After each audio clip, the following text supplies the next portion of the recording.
From Lee Jordan Field in Chugiak, Alaska, it is game number 11.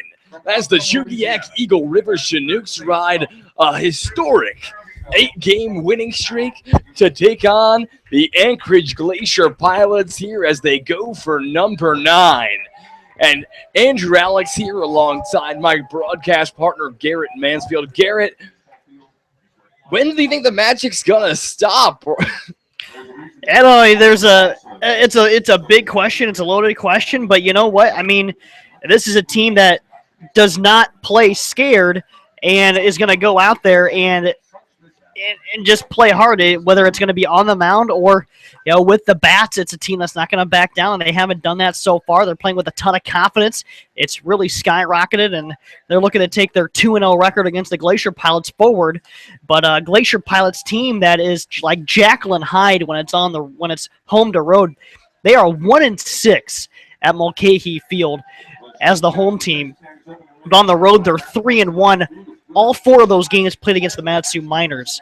Wow. With the outside of the exception of the one loss by the Chinooks here. So the pitcher tonight for the Chinooks will be Lucas Hamelink. And last time Lucas Hamelink faced the Glacier Pilots, it was a successful outing to say the least. He no-hit the Glacier Pilots through 5 innings, a no-hit affair that went all the way through 7 2/3 innings of work before Abelderto Carrillo broke it up in a hit against Teddy Christie with 2 outs in the bottom of the 8th. But he will face a Glacier Pilots team that lines up like this. Batting first in left field, Luke Hamblin. Batting second at second base, Carson Kreitz. At third base, Abelderto Carrillo. Batting third. Batting fourth, Eugene Vasquez in right field. Batting fifth, the first baseman, Kevin Beers. Playing shortstop and batting sixth, Kyle Watson. The designated hitter batting seventh is Joe Wainhouse.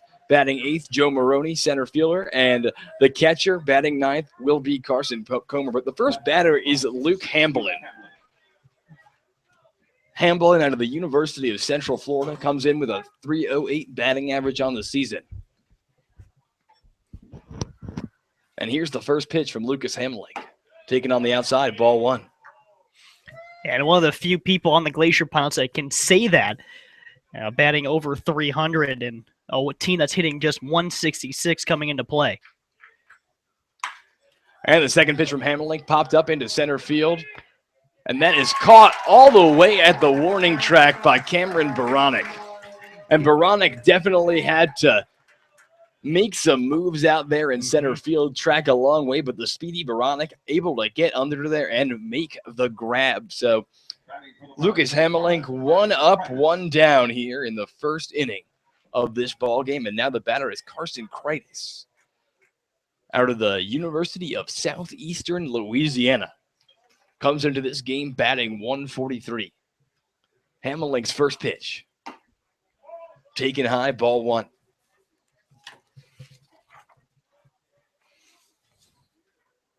Hamelink part of this starting rotation for the Chinooks that has been extremely successful. And the second pitch from Hamelink is grounded to the shortstop, Hunter Hanks. Hanks turns, throws to first to Michael Staudinger, but it gets under his glove.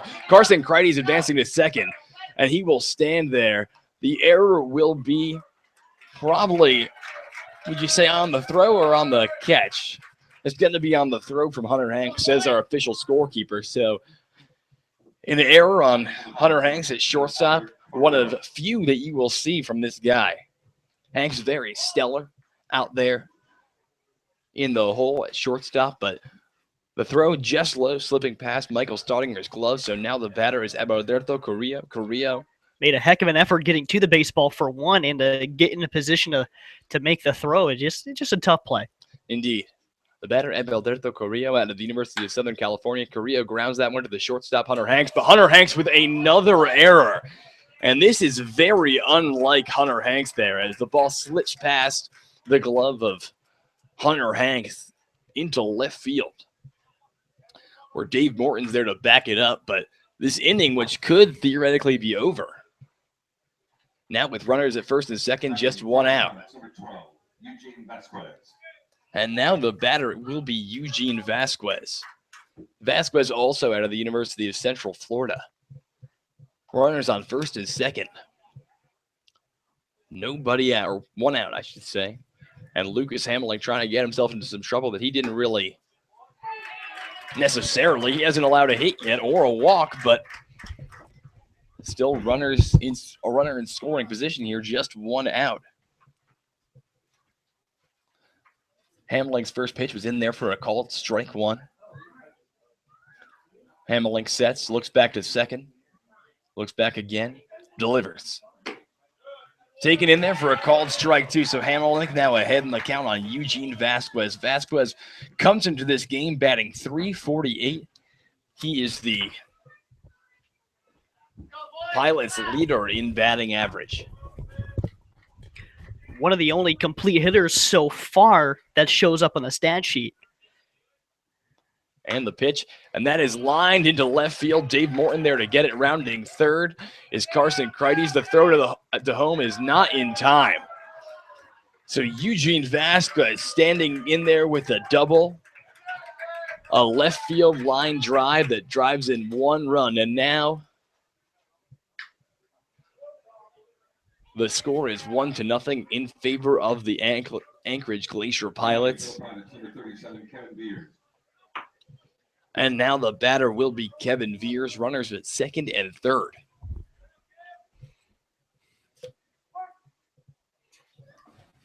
Veers just 1 for 17 on the season.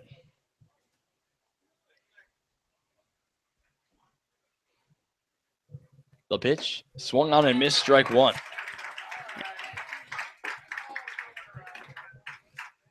He had a heck of a year last summer with the Glacier Pilots, including 6 home runs and 27 RBIs over a summer. Veers from Fresno State looks into Hamelink. The pitch is grounded past the second baseman, Matt Ferrudo. Into score will be Alberto Carrillo. So the Pilots, unable to muster up a run in yesterday's 9 innings of play, grabbed 2 here with just 1 out made in the top of the first inning. And talk about a turnaround. And this was an inning, Garrett, that should have been over. But 2 errors end up costing the Chinooks 2 runs. And they will come into this game playing catch-up before they even have the opportunity to step up to the plate. And now the batter's Kyle Watson, the shortstop out of Ole Miss. Watson 2 for 24 on the season. The pitch to Watson, and the runner goes.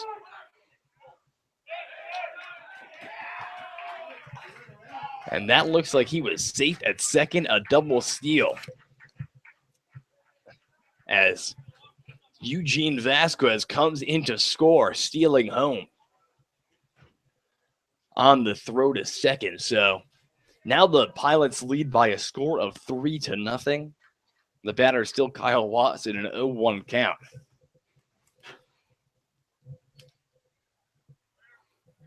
And the pitch taken on the inside, ball one. Evens up the count at 1-1.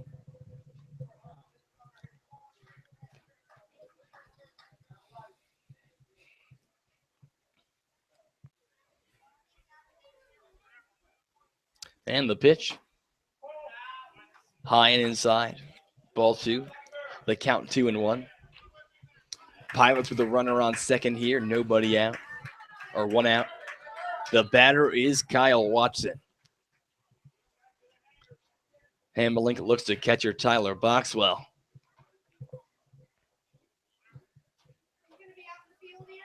And the pitch. Swung on and missed, strike 2. So Hamelink looking to stop the bleeding here for the Chinooks.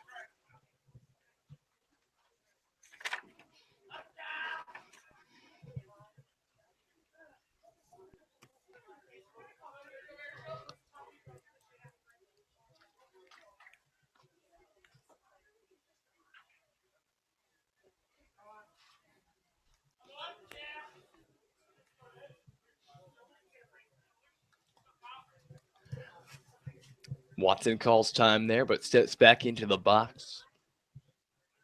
The 2-2 pitch from Hamelink. And that is lined into left center field, or right center field, rounding third and into score is Kevin Veers for the Pilots. So the Pilots now lead by a score of 4-0 here in just the top of the first inning. I guess when it rains, it pours. The Pilots really struggling offensively coming into play and just have not been able to get anything put together. But they've only had one game where they've scored at least 5 runs. So, this is new territory for them. They put up a 4 spot already here in the first inning. And wisely, Chris Beck going to head out there and talk with Lucas Hamling. Yeah, Chris Beck having a quick word. But this inning could have been over. But it was 2 errors in the field after Hamling retired. Luke Hamlin to start the game. Errors coming off the bats of Kreides and Correa, both of which you came in to score, representing 2 of the 4 runs scored so far this game.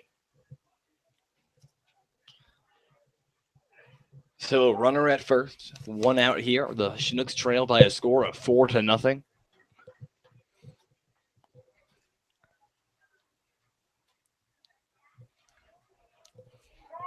And the pitch running on Boxwell is Kyle Watson, and they got him.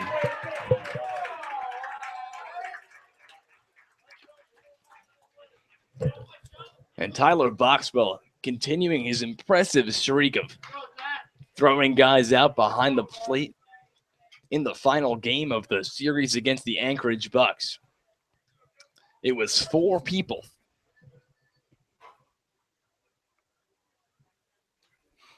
And check that. He called time. So, and it looks like they called time before the pitch was even thrown. So send the guy back to first there, and Kyle Watson. We're going to redo it. Still just 1 out here.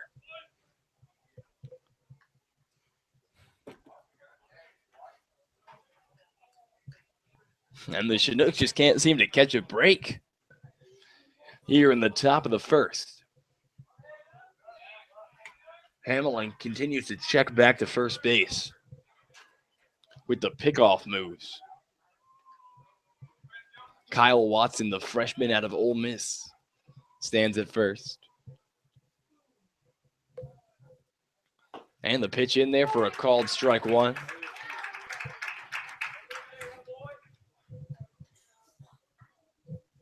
And if you're Lucas Hamling, despite giving up 3 hits, you cannot be happy about the errors that were made behind you in the field. And he continues to check back to first base, keeping Kyle Watson on his toes. The Chinooks have made a couple of outs on pickoff moves so far this year.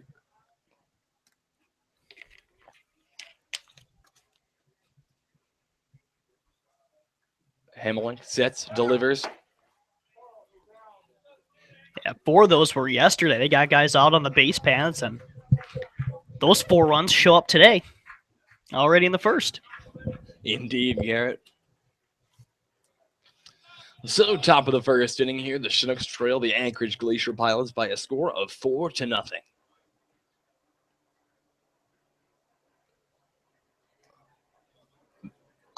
The pitch taken low again, ball 2. And that would be an ideal time for the Chinooks to turn one of those double plays that they have made so consistently throughout this season, trying to get Lucas Hamling out of a very early jam here.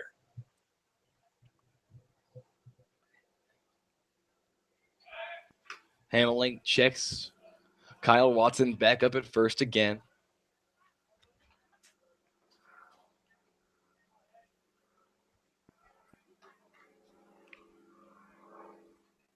The 2-1. Taken low and inside, ball 3. And on the appeal, the umpire says he did not go.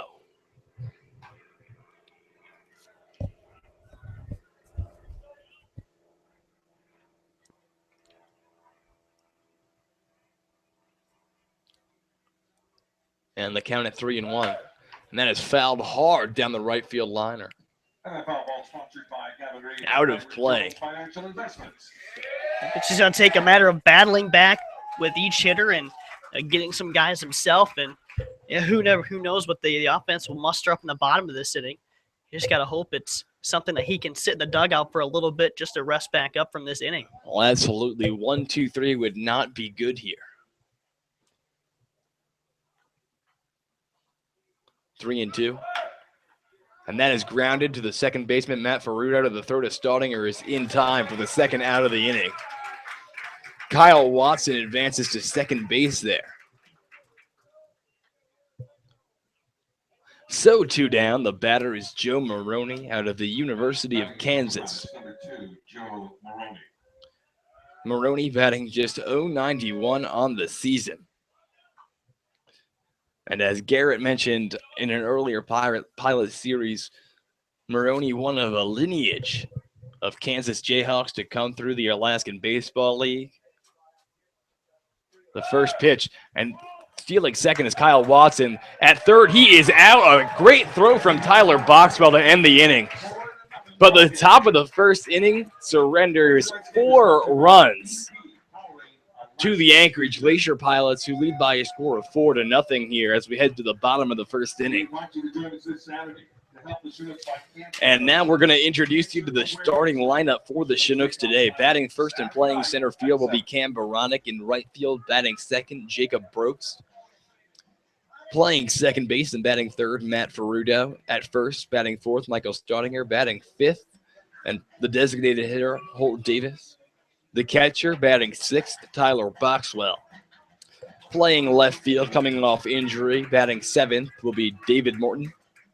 The shortstop, batting eighth, will be Hunter Hanks, and playing third base, batting ninth, will be Patrick Cromwell.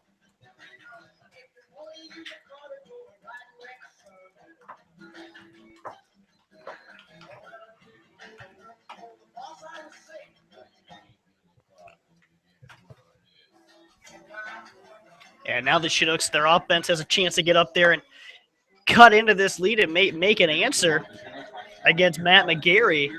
And if I'm the offense, you definitely have to be disciplined and take every single pitch with a little bit more importance than they did coming into play.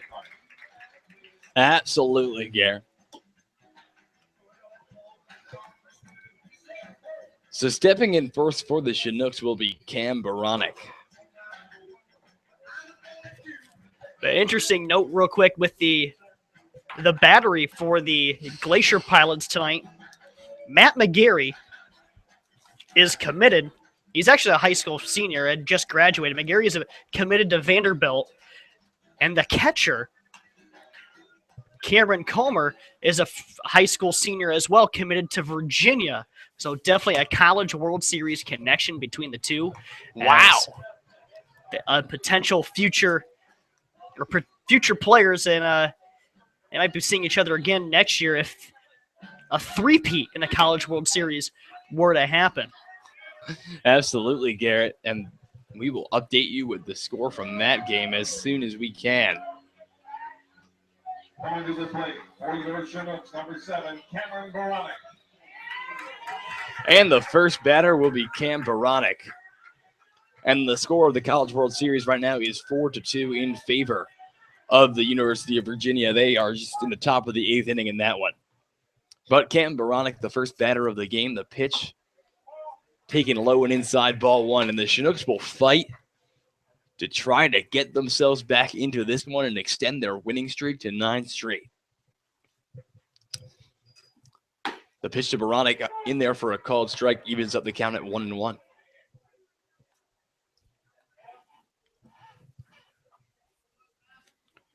And the 1-1 pitch. Fouled back right into like where we're sitting in the press box. So the count 1-2 as Ty Beck comes, snags that ball.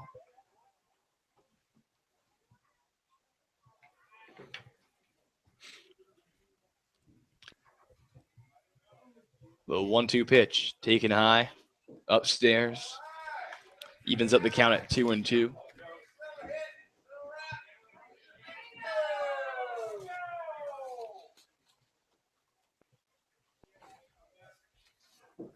2-2 from McGarry. On the outside, ball 3, the count 3-2. Good beginning of the at-bat for Boronic. Going deep in the count. First hitter of the evening for the Chinooks.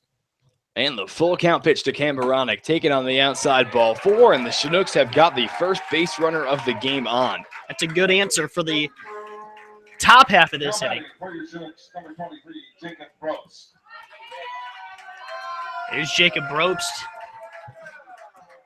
saying hello in the tip of the cap to the catcher, Cameron Comer, both from the Columbus area, both former Ohio elite in high school. The pitch to Brobst. In there for a called strike. Brobst batting .375 on the season so far this year.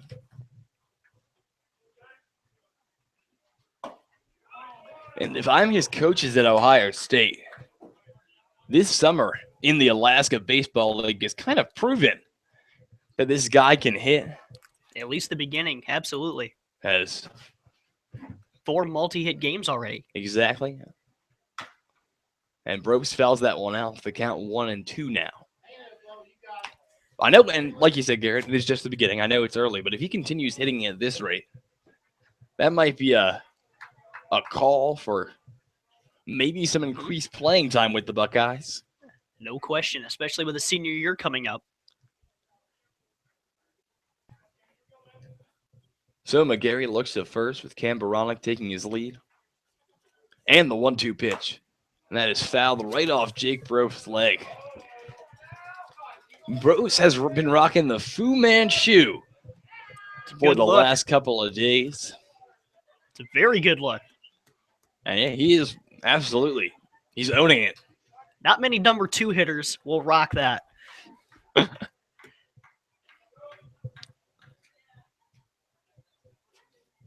And the 1-2 to Brobst. Swung on and missed strike 3 for the first out of the inning. So now the batter, Matt Ferrudo. Ferrudo batting .296 on the season. He's grabbed 5 RBIs. The second baseman, Matthew Ferrudo.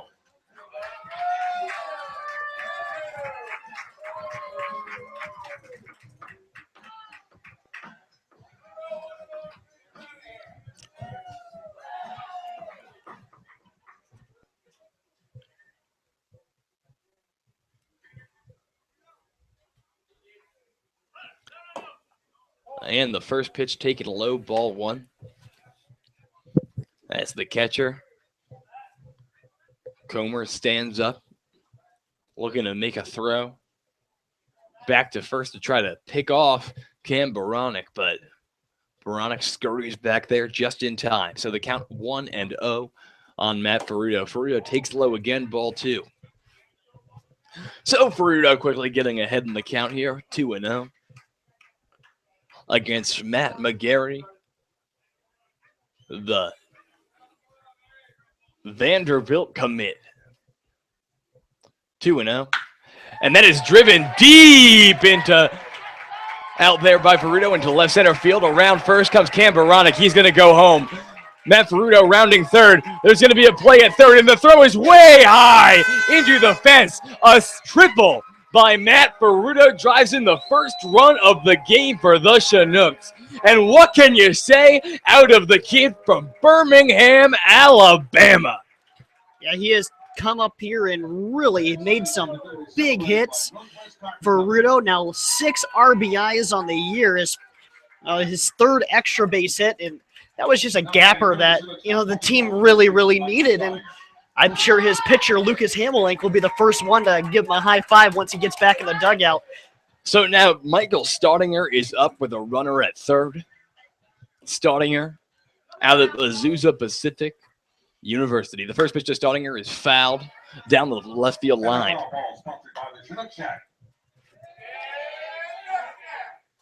And that foul ball was sponsored by the Chinook Shack. As a rambunctious fan group here today at the game. And the 0-1 pitch to Michael Staudinger. Taken on the outside corner for a strike. So Staudinger falling behind in the count 0-2 here. to the pitcher, Matt McGarry. The runner at third, Matt Ferruda, 1 out here, as the Chinooks trail by a score of 4-1 to the Anchorage Glacier Pilots. The 0-2 pitch. Staudinger fouls that one right back into the backstop.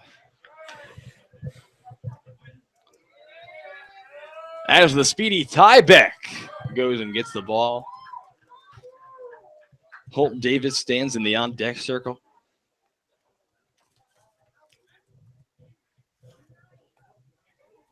Oh-2. That is hit hard, foul down the left field line. And this is not a rarity for Michael Staudinger, as he's fouled off now 3 pitches in this at bat. He will battle, and if it's close, he'll nick it off or send it one way or the other until he gets the one he wants. 0-2 to Staudinger, taken low in the dirt, ball 1. Not much for a pitcher goes unearned against Michael Staudinger. Oh, absolutely, Gary. 1-2 pitch, and Staudinger fouls that one back again. Just like Garrett said, Staudinger continues to work the pitcher, Matt McGarry, waiting for his pitch.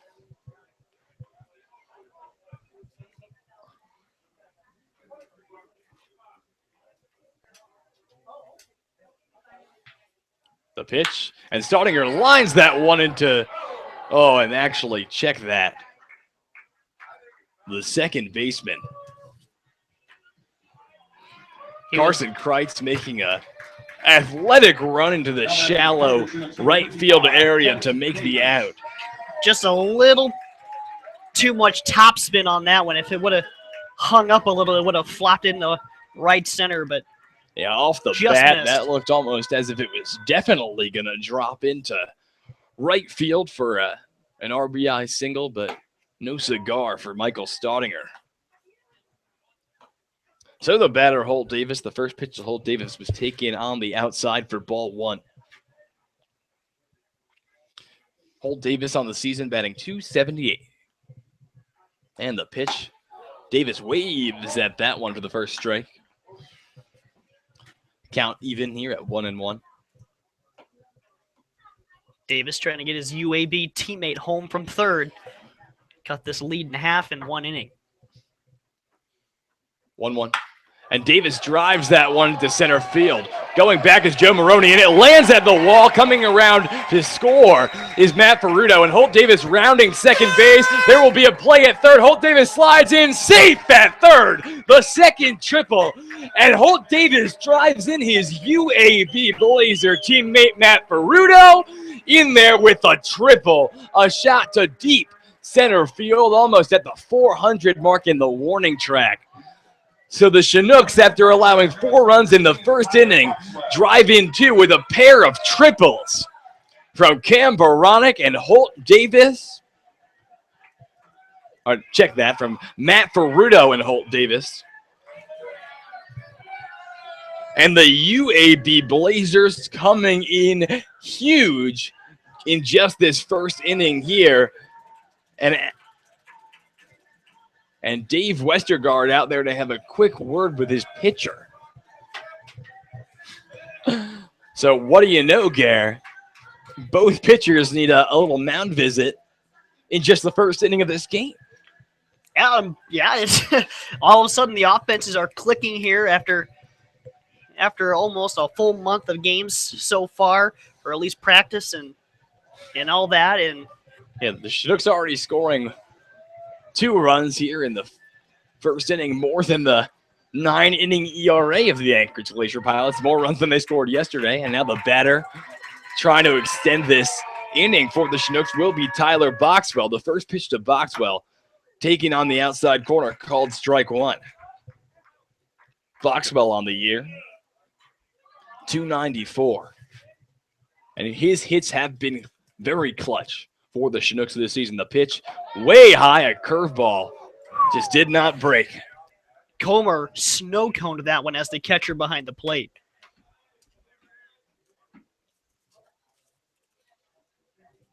So the count 1-1. The pitch to Boxwell. Taken outside, ball 2.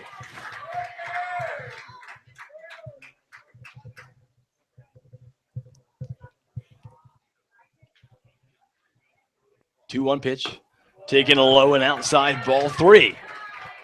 So now Tyler Boxwell in a hitter's count here with famous Dave Morton standing in the on-deck circle. The 3-1 pitch to Tyler Boxwell is fouled back into the screen. So now a full count on Tyler Boxwell. They're coming for my camera here.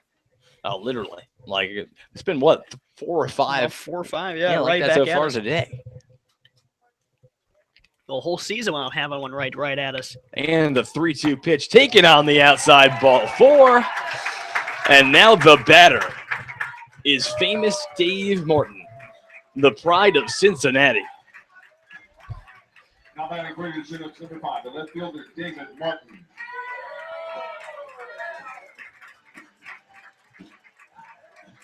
And Dave Morton walking up to glory days by Bruce Springsteen, and with an opportunity for a little bit of glory here at the plate. The pitch to Morton, taken it way high, ball 1. And once again, it looked like that curveball just did not break this the way that Matt McGarry wanted it to. So the count 1-0 to Dave Morton. Morton sat out the last couple of days with a left shoulder injury. And Morton grounds that one to the second baseman. The throw to first in time to retire the side. But the Chinooks with 2 runs on 2 hits. And now they trail the Anchorage Glacier Pilots 4-2. We will be right back with you for the top of the second. You are listening to Chinooks Radio.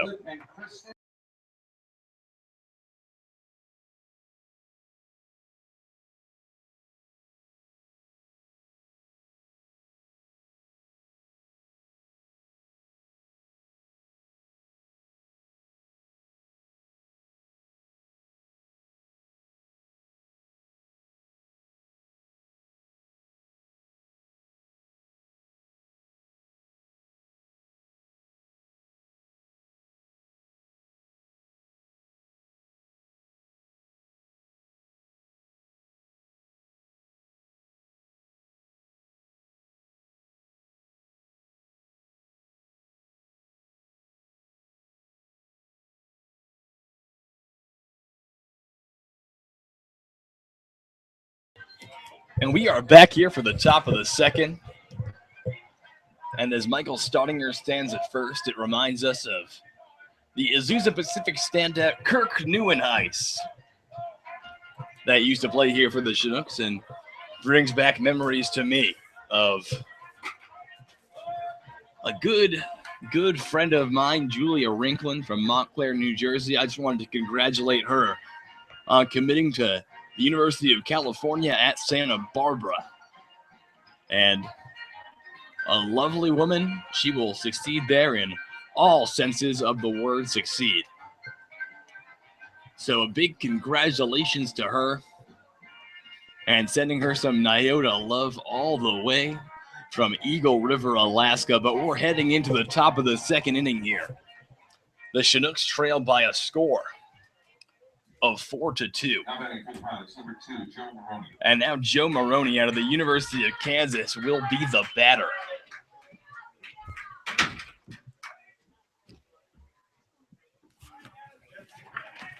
Maroney on the year, 091, his batting average. The pitch, and that's bunted almost on like a check swing. Lucas Hameling making the move to get there. The throw to Michael Staudinger in time to make the play, but a very close play at first base. So it took Lucas Hameling just 1 pitch to send Maroney down. And he needed one of those, especially with the errors that extended the inning in the first. He needed a gift out right there, and that's exactly what that was. No kidding, Garrett. And with a play like that, that's the kind of plays that errors can easily come out of. But Lucas Hameling with the crisp throw there, and now the first pitch of the next at bat in there for a called strike. The batter is Cameron Comer, the University of Virginia commit, and University of Virginia looking as if it's going to pick up a national championship unless Vanderbilt can score a couple runs in the bottom of the 8th. So now the count 0-2 to Cameron Comer.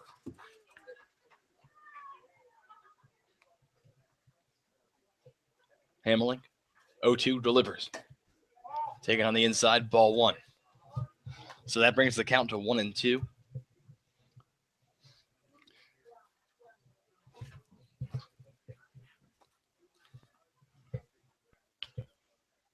Hamelink's pitch. In there for a called strike 3. So Cameron Comer, the first victim of a Lucas Hamelink strikeout tonight. And now 2 down here, and that's going to bring up Luke Hamblin. Hamblin's first time up, he went down, he went down on a fly out to center field.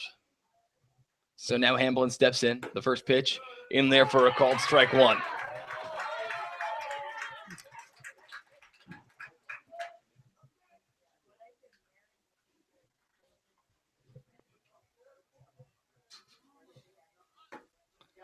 And the second pitch, a curveball in there for a called strike 2.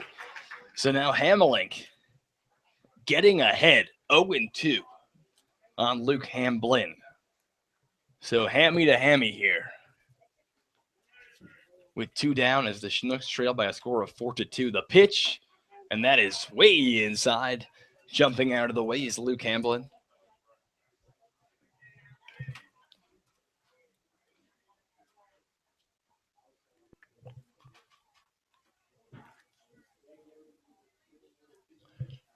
And the pitch. Oh, and that just missed there. So the count's 2-2. Lucas Hamelink trying to come off a inning where 4 runs were allowed to put him down 1-2-3. The pitch. And that is driven into right field. Jacob Bropes chasing it. It's going to drop in there for a hit to the wall. And coming around second base, going to third is Hamblin. And the throw to third, off the mark, but backed up by Lucas Hamelink. So Luke Hamblin standing in there with a triple. And that's going to be the 4th hit of the day allowed by Lucas Hamelink. 3rd triple we've seen already in this one, and it's only the 2nd inning. Yeah, kind of odd.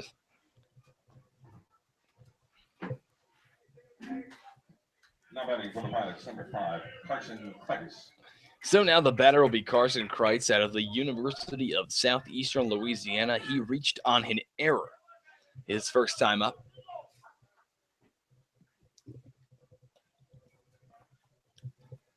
The first pitch from Hamelink.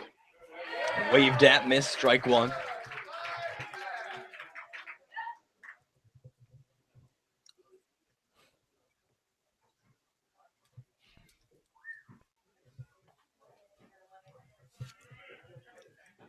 The 0-1. Just outside, ball 1. So the count evens up at 1 ball, 1 strike, and Lucas Hamelink is going to work to get himself out of this one. A stand-up triple from Luke Hamblin. 1-1, and that's fouled back over the Pilots dugout. So now Lucas Hamelink gets ahead in the count. 1 ball, 2 strikes, 2 outs here in the top of the 2nd inning. The Chinooks trail by a score of 4-2.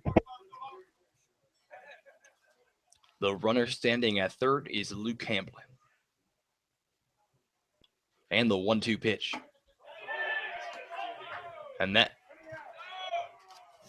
that just missed. The appeal to the first base umpire says he did not go around. So now the count all even here at 2 balls, 2 strikes.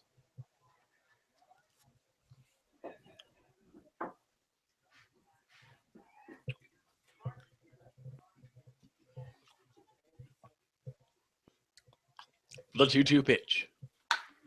And that is driven, but under it is Dave Morton to make the grab in left field, retiring the side. So in the middle of 2, the score still 4-2 in favor of the Anchorage Glacier Pilots. $10 gift card to And Lucas Hamlink, after a first inning where it seemed like nothing could go right for the Chinooks, gets himself out of that one quickly to retire the Glacier Pilots scoreless in the second.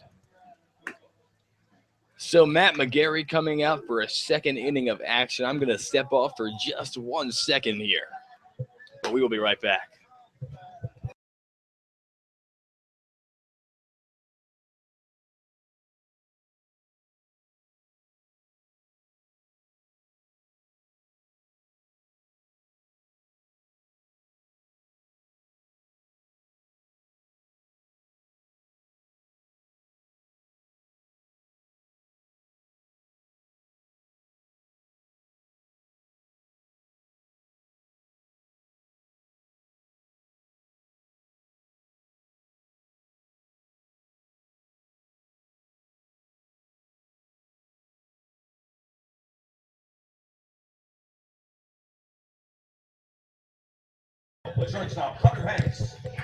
Bottom of the second we go. The batter will be Hunter Hanks.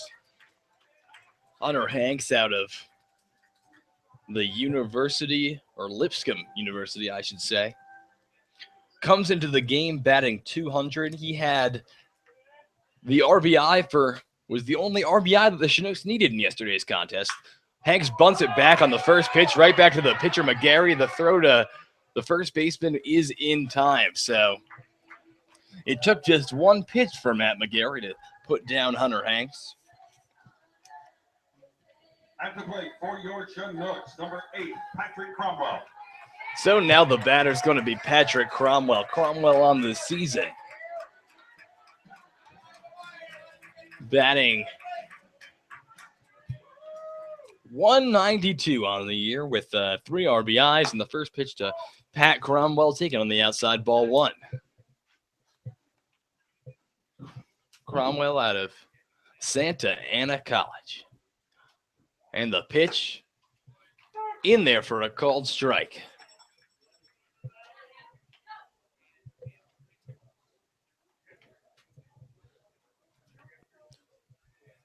And the pitch. And Cromwell grounds that one right to the shortstop. The throw to first. In time. Just in time. Didn't miss by much. Yeah, the throw from Kyle Watson. And Garrett, you saw that play. That could not have been much closer at first base. So now to the top of the order we go. And Cam Baronic will step in for his second at-bat. He walked his first time up. Baronic yesterday ending a 6-game hitting streak that he had going. But I talked to Baronic before the game, and I mentioned it to him, and he said, it's okay. We're going to start the next hitting streak today, hopefully.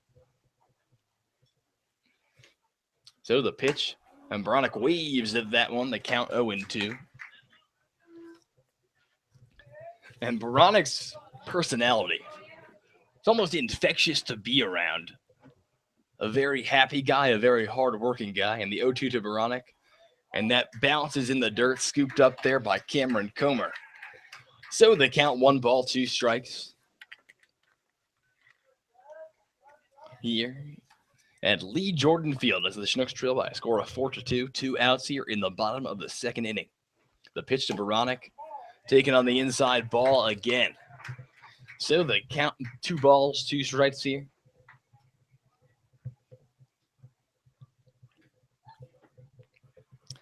And the 2-2 pitch. On the outside again, ball 3. So Cam Baronic working his way back into this count.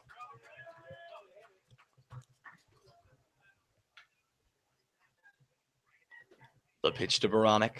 And Baronic hits that one to the shortstop, Kyle Watson. But Baronic's going to beat out the throw. An infield single.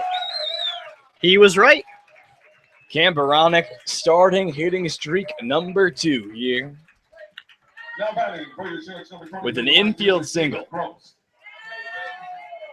And now the batter will be Jake Brooks. The first time he stepped to the plate today, last inning, he went down swinging.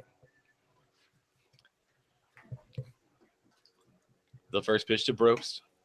A curveball in there for a called strike. The count 0-1.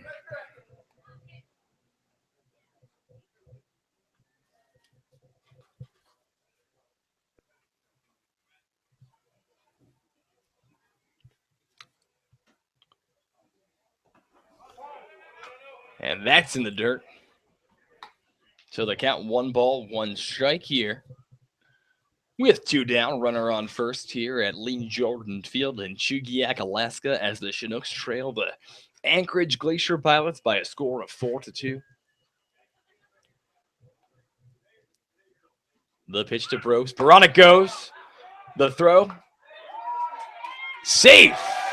And Cameron Comer's throw to the shortstop Kyle Watson was just high, and Cam Baronic almost slid under the tag as Watson tried to kind of tag him coming down from the jump.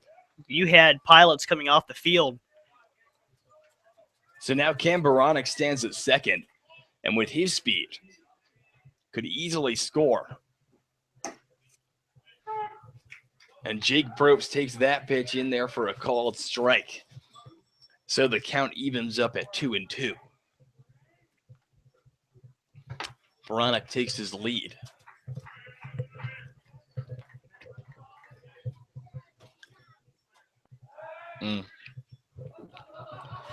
And Cam Baronic looked like he was ready to go there. As this isn't good.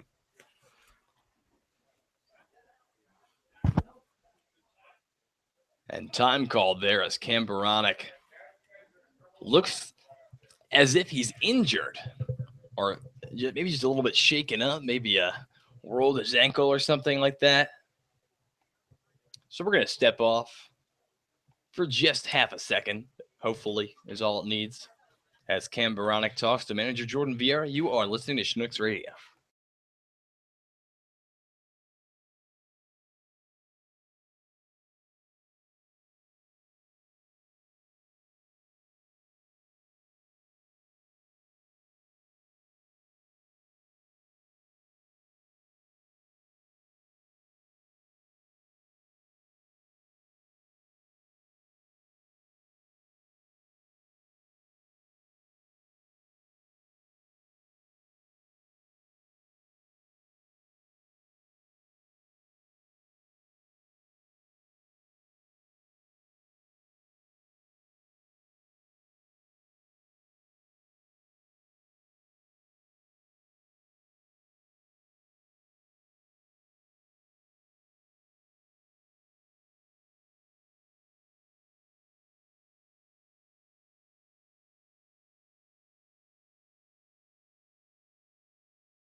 Number 22. So after whatever injury existed there, Cam Baronic comes to a decision with the trainer and manager Jordan Vieira that that might be it for today. Cam Baronic plays pretty much every day here. And the wear and tear of a season can cause you to cramp up sometimes, as we're assuming that that was the situation. So coming into pinch run for him is Caden Owens. But Cam Baronic does his job, extends his hit streak, so he can enjoy the rest of this ball game from the dugout. Don't know if he's going to be really enjoying it. No, That cramp probably doesn't look too nice. Of course not. But the 2-2 pitch to Jacob Brose is taken low. Ball 2 or ball 3. So a full count here. 3 balls, 2 strikes, 2 outs to Caden Owens. Stands at second with the Chinooks trailing by a score of 4-2 here in the bottom of the second inning. The pitch waved at, missed. Strike 3. Jake Brooks goes down swinging. And that is going to be it for the Chinooks in this inning. As Lucas Hamlin's going to come back for another inning of work. We're going to step off for just half a second here, but we'll be right back with Chinooks Radio.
And the batter here in the top of the third inning will be Alberto Carrillo.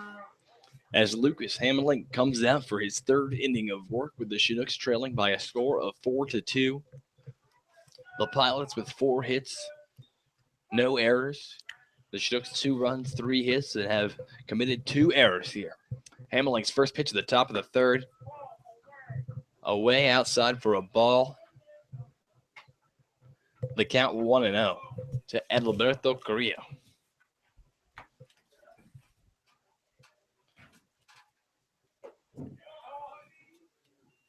And that misses again, the count 2-0. Carrillo, his first time up. Safe on an error. The pitch inside, misses again, so the count 3-0 on Alberto Carrillo. Carrillo batting 194 on the season. Hamlin's pitch in there for a called strike, so the count 3-1 here.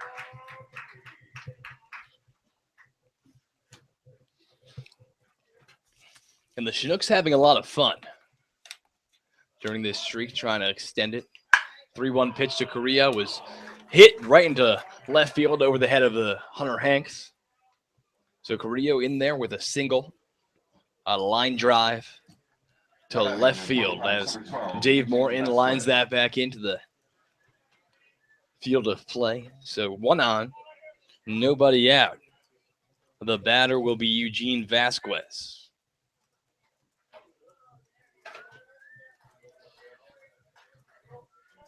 And the University of Virginia has won the College World Series. Can't say I'm too happy about that. The first pitch to Eugene Vasquez fouled way back up over the backstop, but the only thing I have against the University of Virginia is my own collegiate allegiance to my school, Virginia Tech, who can happily say that they beat the University of Virginia, swept them in the baseball regular season in the ACC. Andrew Mogg, of course, a Virginia Tech Hokie as well. The pitch grounded to the first baseman, Michael Staudinger. Staudinger's throw to Hunter Hanks off the mark. The throw back to Staudinger. So an attempt for a double play there basically results in absolutely nothing, as the throw to Hunter Hanks from Staudinger was off the mark. And be interesting to see how they ruled that one. Fielder's choice. And that's going to be a fielder's choice. But runners at first and second.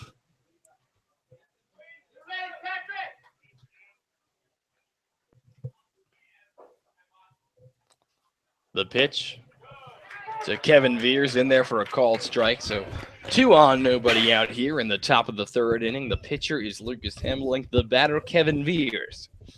Kevin Veers singled his first time up. Veers 2 for 18 on the season, playing his regular school ball at Fresno State. The pitch to Veers, in there for a called strike. As Garrett mentioned, Veers with a successful campaign last year with the Anchorage Glacier Pilots. His second year playing in the Alaska League. And the fans love loyalty here, out here in Alaska, as Shane Armstrong, a fan favorite for the Chinooks. And the third pitch from Lucas Hamlick in there for a called strike 3. So Kevin Veers goes down looking. Lucas Hamlick's second strikeout victim of the night.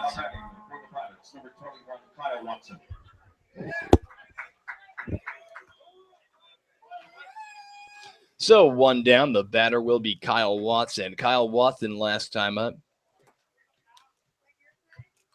grabbed a steal and his second time, but ended up getting called out on a steal attempt to third base. The first pitch to Watson is fouled down the right field line, out of play. And that foul ball sponsored by Gavin Reeb of Edward Jones Financial Investments. Yay, Gavin. Gavin Reeb, a military veteran who sang the national anthem for us tonight here at Lee Jordan Field. An excellent job by Gavin. The pitch is popped up sky high. Michael Staudinger under it to make the grab and foul ground for the second out of the inning. So mark that in your books as an F3. And that's going to bring up Joe Wainhouse. Wainhouse's first time up. Grounded out to the second baseman, Matt Ferrudo.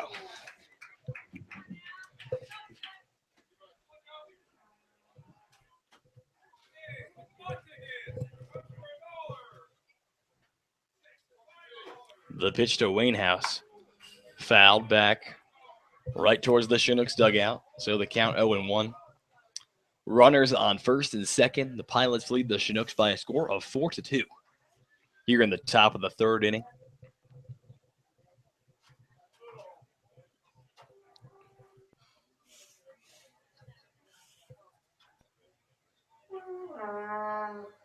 The pitch from Hamelink in there for a called strike 2. So Hamelink ahead in the count 0-2 and is 1 strike away from getting himself out of a jam here.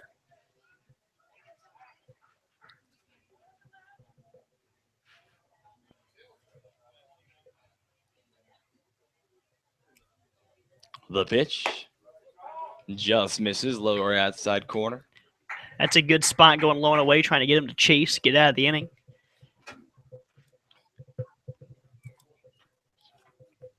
The count stands at 1-2. The pitch from Hamelink in there for a call, swinging strike 3. Side retired, so Lucas Hameling gets himself into a little bit of trouble here, but easily gets himself out of that one. So now, as the Chinooks come up in the bottom of the third inning, they're going to try to rally and get back, and the inning will see Matt Ferrudo, Michael Staudinger, and Holt Davis. Ferrudo and Davis, of course, both tripling in this game to drive in the Chinooks 2 runs of this game, with Holt Davis driving in Ferrudo.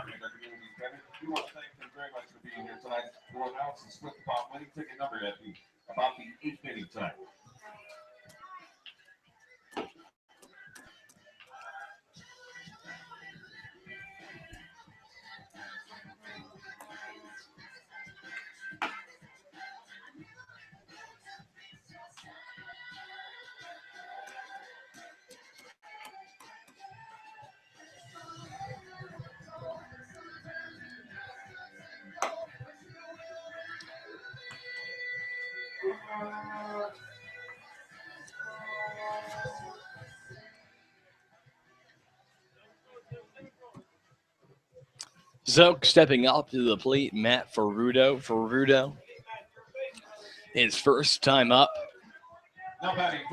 tripled, scoring Cam Veronic.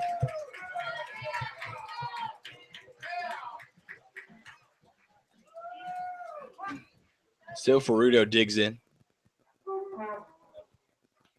And Ferrudo takes it on the leg right there, hit by pitch.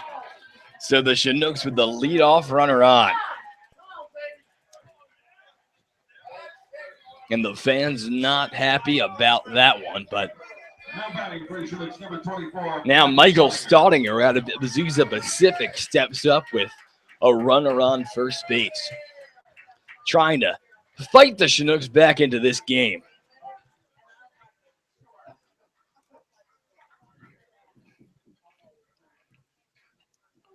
The pitch from McGarry. Taken in there for a call, strike one.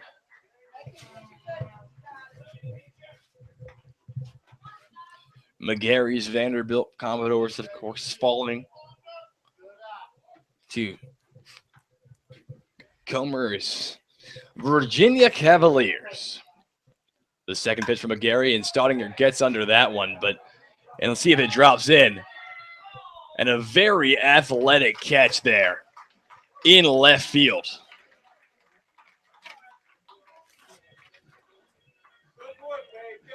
From Luke Hamblin, sliding in there to make the grab, robbing Michael Staudinger of what could have been a hit for the first out of the inning. But now Holt Davis will be in there. One down, runner stands at first base, and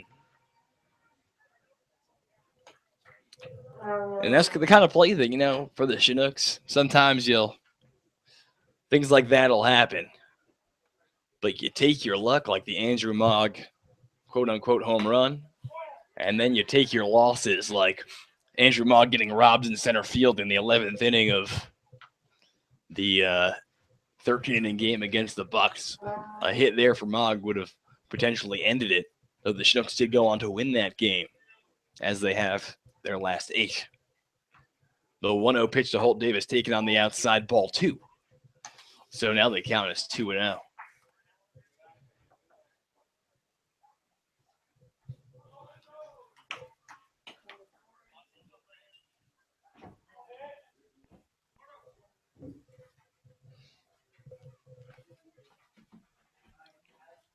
Here comes 2-0 to Holt Davis. Holt Davis, and that's a pass ball that gets by Comer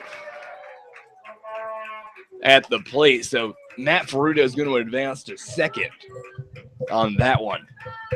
So now Holt Davis stands in, takes the signs from Jordan Vieira, a runner in scoring position. Could be another big run as they just chip away at this lead that the Pilots built in the first inning. Exactly, Garrett. You don't have to get it all in one sitting. You just got to get it over the span of 9. Yep. Kind of like your vegetables.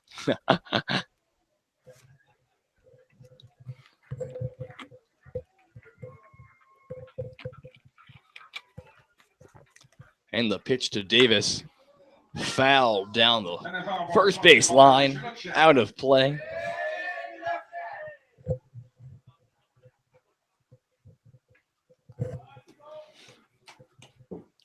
Here, have they always done that yay thing? Since you've been here at least? Absolutely. Every time. There's no hokey legend about how it started, but I'm a little fuzzy on the details of it. And Holt Davis takes the pitch outside. Ball 4. So now the Chinooks have runners on first and second. 1 out here. And the batter will be Foxy Boxy. Tyler Boxwell, the man with the jet black mustache. Number 15, Tyler Boxwell. You can hashtag on Twitter, hashtag Boxy's mustache. I will actually give a radio shout out to anyone who tweets at CER Chinooks, hashtag Foxy's mustache at some point in this game. That's how into this I am. And the pitch to Boxy swung on and missed for a strike.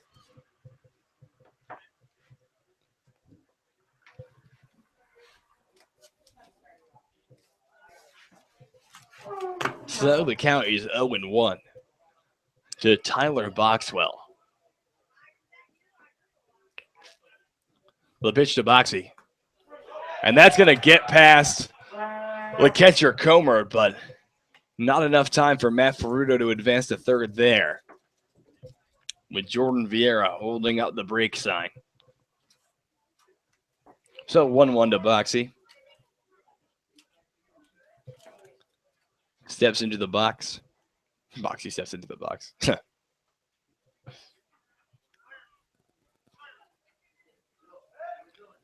And McGarry checking back. Matt Ferruto at second base.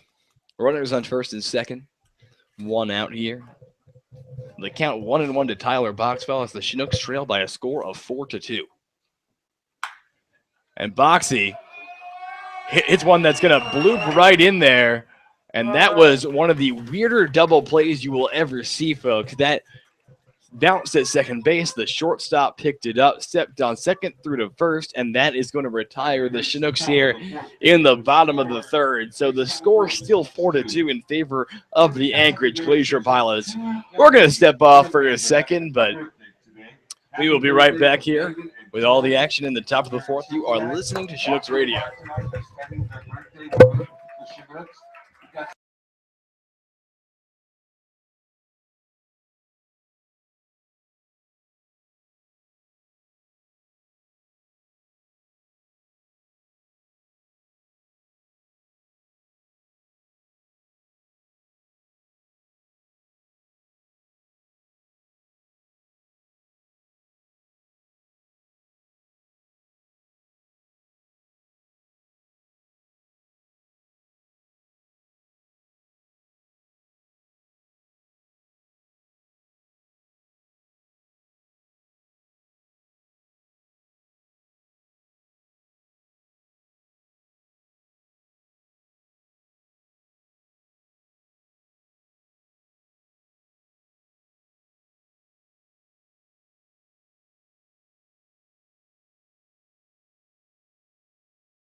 Glacier Pilots will bat here in the top of inning number 4 with a 4-2 lead over the Chinooks. And at this time, real quickly, I'd like to get our host family of the night a quick shout out. And tonight it's Betty Jo Worthington of Eagle River hosting Grant Page and Tyler Boxwell, the pair of Stephen F. Austin Lumberjacks. Boxwell in the starting lineup doing the catching tonight. Leading things off is Joe Maroney, a ground out to the pitcher Hamelink, his first time to the plate. Hamelink winds things up, fires home, and Moroni fouls that one off his ankle for the first pitch of the at-bat. All the scoring came in inning number 1.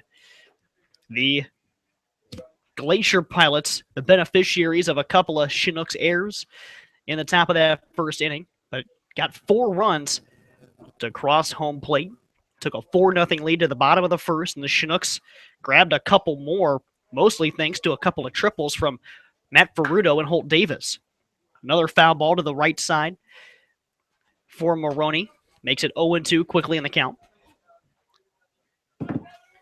And here, Joe Moroni against Lucas Hamelink out of Hillsdale College. Moroni from Kansas. Only played in 13 games with the Jayhawks this past year. But he stands back in there, grounds it back to Hamelink again. He's got it. Underhand flip to Staudinger at first base for the out. And the former Xenia Scouts team up on that ground out. As we begin the third inning, exactly the way we begin the second. So 1 gone.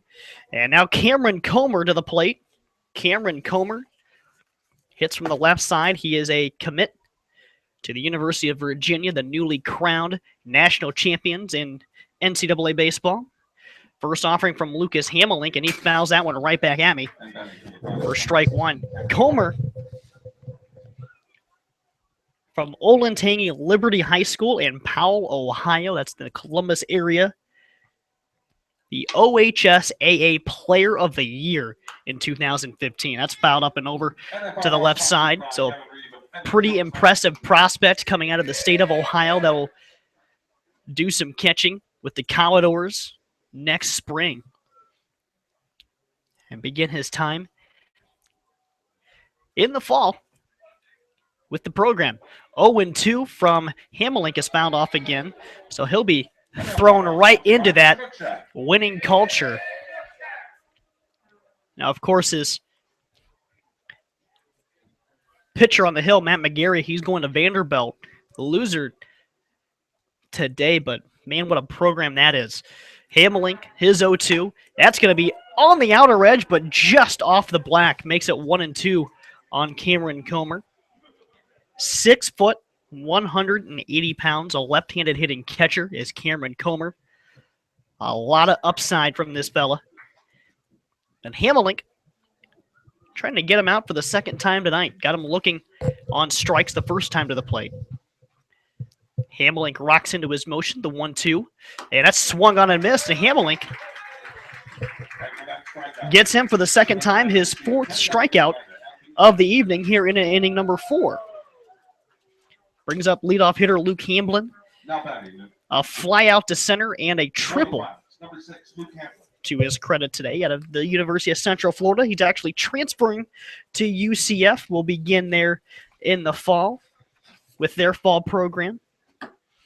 First offering is swung on and missed. And all these schools have a big-time fall ball regimen. Yeah. Baseball, pretty much a year-round sport for all these guys. More likely than not, as the 0-1 from Hamelink home, and that swung on, hit the other way towards left field, but Caden Owens will graze back there and make the head-high grab to retire the Glacier Pilots in the 4th inning. And also, a quick reminder about social media for the Chinooks, as we are online all over the place, as the team's official website is CERChinooks.com. Think Chugiak, Eagle River, Chinooks. So that's the CER in front of Chinooks.com. Everything you want is right there. The team's up-to-date schedule and results, roster, photos of the players are there as well. History of Athletes in Action Baseball in Alaska is posted there as well. Update a little bit of that before our game today. And also, if you're on Facebook, give the Chugiak Eagle River Chinooks a like. And if you're on Twitter also, give them a follow at CER Chinooks. Myself and Andrew live tweeting throughout all of our games to keep people who cannot tune in with us up to date. And new to this year is our live video broadcasting stream. If you're on Google+, add us to your circle, and you can tune in that way, or just head to the online hub of the Chinooks. That's CERChinooks.com. Click on the Nooks Nation icon at the bottom of the page, and you'll hear Andrew and I belting all night long. about baseball We love here to in talk Alaska. about baseball. That's why we traveled really far to talk about it. And in fact, with that, one of our other sponsors is BP, British Petroleum, powering Alaska's future. BP As- stands for what? British Petroleum. You learn something new every day, folks. Really does. Glacier Pilots take a 4-2 lead here into the bottom of inning number 4. Scores from around the league. The Anchorage Bucks playing the Seattle Studs of the Pacific Independent League tonight. Studs up 1-0 at Mulcahy Field. The Bucks trying to get back to their winning ways after running into the buzzsaw that is the Chugiak Eagle River Chinooks. Alaska Gold Panthers playing the Everett Merchants. The Merchants also of the PIL. Panthers with a 5-0 lead. That's in the 3rd inning up at Groudon Memorial Park in Fairbanks. First offering from McGarry to Dave Morton is fouled off third base side and hooking out of play. And Dave Morton ground out his first time to the plate. Morton playing in just his 4th game of the summer. Had been sitting out with some injuries here. Injured left shoulder.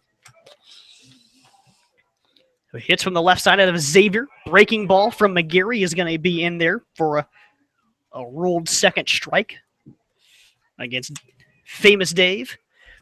McGarry begins his motion. Here's the 0-2, and he swings and misses at that one, and he's going to be down on strikes to begin the bottom of inning number 4.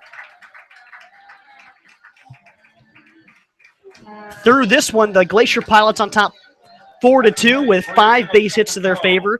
The Chinooks just 2 runs on 3 base hits and 2 errors. Both of those errors committed by the shortstop Hunter Hanks in the 1st inning.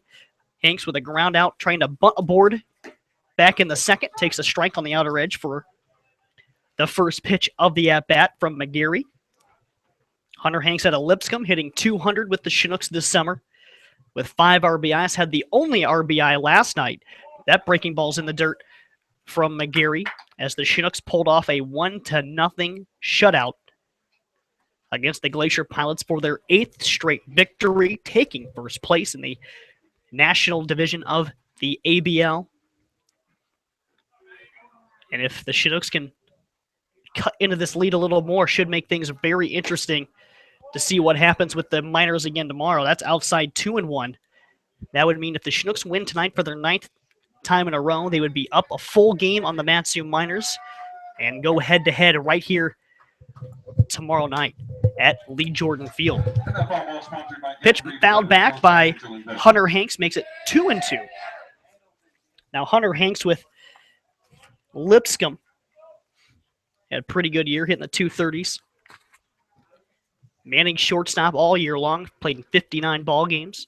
The 2-2 dips inside away from Comer. It dribbles to the backstop for the 3rd ball of the at-bat, makes it full. Ty B.B. Beck blazes behind home plate and picks up that pass ball. Ty introduced today as Ty the Big Show Beck. I like that one. Very true. Here's the payoff pitch to Hanks, and he waves and misses at a breaking ball from McGarry for the 3rd strike. 2nd strikeout of the inning already. And for McGarry, just his 4th of the night. That brings up Patrick Cromwell to face Matt McGarry, a 6'3", 185-pound right-hander from Portola Valley, California. And Cromwell bounces to short, but the shortstop Kyle Watson has it off the heel of the glove, and into first base on the air is Patrick Cromwell. First error of the day by the Glacier Pilots, and the Glacier Pilots have committed now their 19th error of the summer. But McGarry, That is a lot of errors. as Caden Owen steps in the box for his first official at-bat of the night, came in to replace Cameron Baranek, who cramped up back in the 2nd to face Matt McGarry. Pitches up and inside, ball 1. McGarry committed to Vanderbilt. They have now played him back-to-back College World Series, losing to Virginia of a score 4-2 in that 3-game series to end it all tonight. Wahoo wah. That one's in the dirt, blocked by Comer, but off is Cromwell. No problem for the speedy Cromwell to get down there on the wild pitch. But McGarry, just to see how highly talented he is, rated a perfect 10 by Perfect Game, clocked at 94 miles an hour at Perfect Game National this past year. Here's the 2-0 to Owens, inside corner for a strike, makes it 2-1. And he's looking to become another name in a nice line of Vanderbilt players, including Mark Pryor, David Price, Pedro Alvarez, Sonny Gray. Some pretty decent players in the major league that have had some pretty good careers. Here's the 2-1. Owens hits that one the other way to left. That's going to get down in front of the left fielder, Luke Hamblin, coming around third, trying to score. Is Cromwell. The throw home is up near the pitcher's mound. So Cromwell will score to put the Chinooks within one, and Caden Owens in the second base as he will advance after the single. And Garrett, when that ball left the arm of the left fielder, Luke Hamblin, it almost looked like Cromwell was going to be dead in the water at home plate, but the throw from Hamlin off the mark to the catcher, Comer. It just did not, it was just not on line, just didn't have enough behind it to get it all the way home. So Jacob Brobst comes to the plate in his third at-bat. And Brobst, out of the Ohio State University. And how big is that pass ball there? I mean, Cromwell's not going to score there. Very big. Of course, the Chinooks obviously allowing the first 2 runs off errors. So, and then the big error to extend the inning by Watson. They'll get you. They really will. First offering to Brobst hits the outer edge for strike 1. 2 outs and now a 4-3 ball game. The Glacier Pilots on top of the Chinooks, and the Pilots not too good in 1-run ball games. They're just 2-4 in games decided by 1 run in the 2015 season. And yes, through 11 games, they've already played in 6 of them. Here's the pitch from McGarry home, and Brobst fouls that one right back at the screen. And another 0-2 count. But like you said earlier, Garrett, chip, chip, chip away. That's all you can do. So Brobst digs back in, McGarry. The Vanderbilt commit staring into a commit of the University of Virginia and Cameron Comer behind the dish. The 0-2 to Brobst, and he fouls that one up first base side, but the first baseman, Kevin Beers, gives it a look, but he's going to run out of real estate as it goes out of play. It's kind of funny, Garrett. I feel like this at-bat like kind of illustrates the level of talent that we get here in Alaska. You got it really does. The catcher, Vanderbilt, throwing, or the catcher, Virginia, the pitcher, Vanderbilt, the batter, Ohio State. Doesn't really get any bigger names. Here's the 0-2 pitch to Brobst way upstairs, and Comer stuck the leather up there to make sure that one didn't go to the backstop, allowing Caden Owens to easily go to third. So Owens back to second. So Brobst will dig back in with a 1-2 count. McGarry, the big right-hander, sets at the belt. He fires home, and that's inside. A breaking ball to Brobst makes it 2-2. So Jacob Brobst starting out in the at-bat, 0-2. Works it back even with 2 outs. Trying to tie this ball game up. The tying run at second base here in the bottom of the 4th. McGarry is ready. He fires the 2-2. Brobst on the ground. Third base side going to be grounded by the shortstop Watson. The throw to first will not be in time. The play just developed way too late on a weakly hit ground ball by Brobst, but he's going to get an infield single out of it. And Jacob Brobst leading the Chinooks in hitting coming into play. Is going to get another hit to boost that. Matt Ferrudo tripled in the first to bring home a run.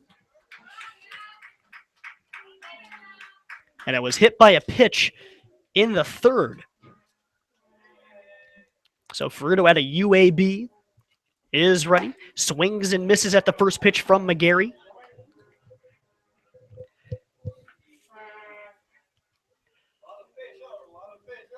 So Ferrudo will dig back in.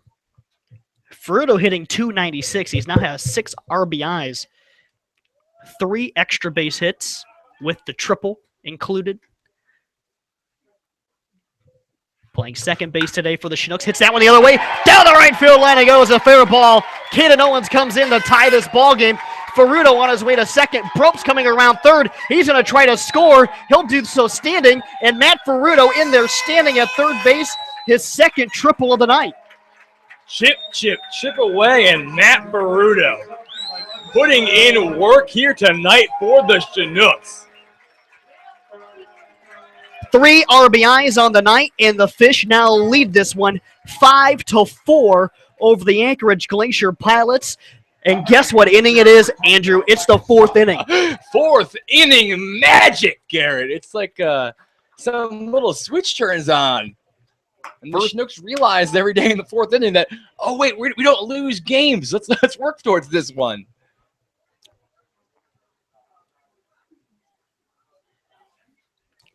First offering to Stoniger is a strike. Next pitch gets away from the catcher Comer as Matt Ferrudo will score on the wild pitch. And, the Chinooks errors costing them in the 1st inning, but taking advantage of every little thing here in the bottom of the 4th, Garrett. So Stoniger in there with a 1-1 count. A mound visit from the Glacier Pilots pitching coach.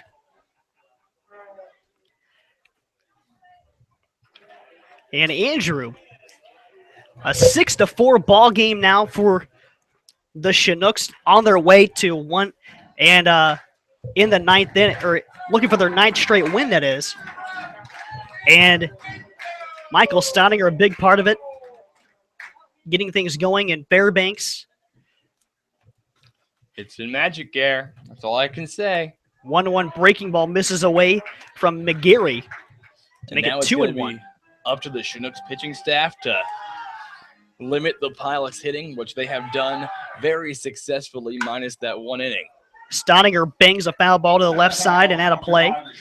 He evens the count up at 2-2. The big one here, though, got to be the 2-out error by Kyle Watson that has allowed this 4-run inning to just explode. Patrick Cromwell got aboard on that error. And then 3 straight hit from the Chinooks. Stoniger swings and misses at that one. It's in the dirt for the drop third strike, but it is completed when Comer with the strike to first base to complete the strikeout by McGarry. And with that, we go to the 5th inning. The Chinooks 6 and the Glacier Pilots 4. We'll be right back on Chinooks Radio.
Carson Kreitz steps into the dish to face Lucas Hameling. Takes the first pitch he sees outside for ball 1.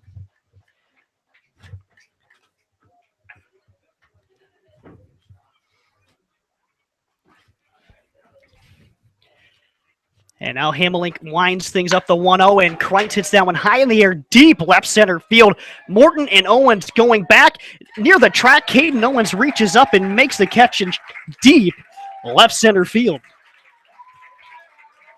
So 1 gone for the Glacier Pilots in the top of the 5th. And now a 6-4 ball game in command of the Chinooks.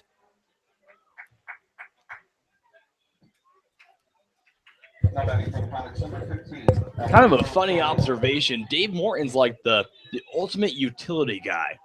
Now playing center field, that is the 5th different position that he's appeared in a Chinooks game. He's played second, short, third, left, and center now. Talk about utility. First offering to Carrillo, that's fouled back. And Morton, very important to have guys like that on your roster, especially in the outfield and on the infield, but in the outfield especially, as loaded as this roster's outfield really is. There's only 4 specific on the roster, but then you throw Braxton Wilkes and now Dave Morton into the mix, and you have guys that can play. And that's been the kind of the funny thing about this winning streak, Garrett. They've thrown out different guys every day, but the winning continues. Yep. You can have a different combination out in the outfield each and every night, which they basically have had. Absolutely. And haven't skipped a beat. So 0-2 for Hamelink, who has quietly settled in here into the 5th inning. And Carrillo waves at that one. He was way out in front of it. Good changeup from Lucas Hamelink. He has now struck out 5 here into the 5th. Coming to the plate for the Pilots, number 12, Eugene Vasquez.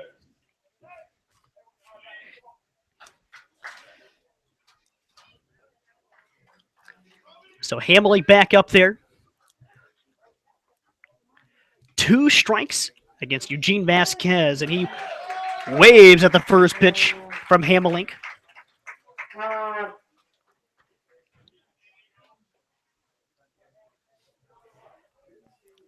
So Hamelink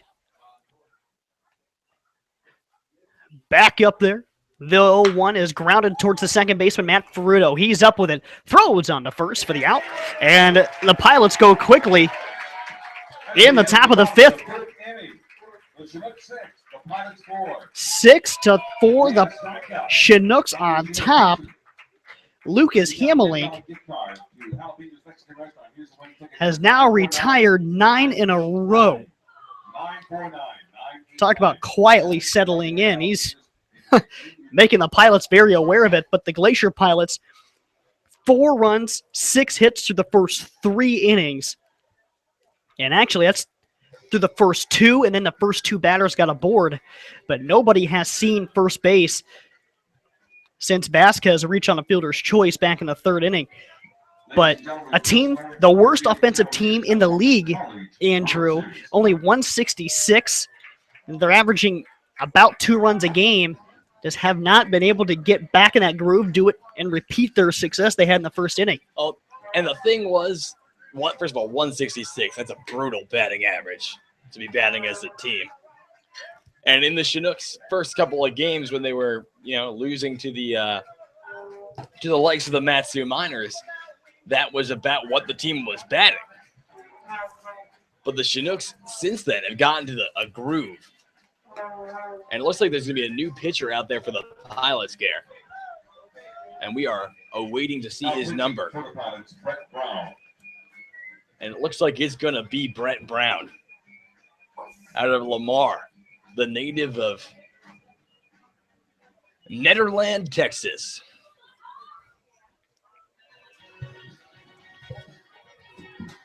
And the Chinooks, for those of you who can't make it out to our games, the theme for walk-up music, Garrett, 80s.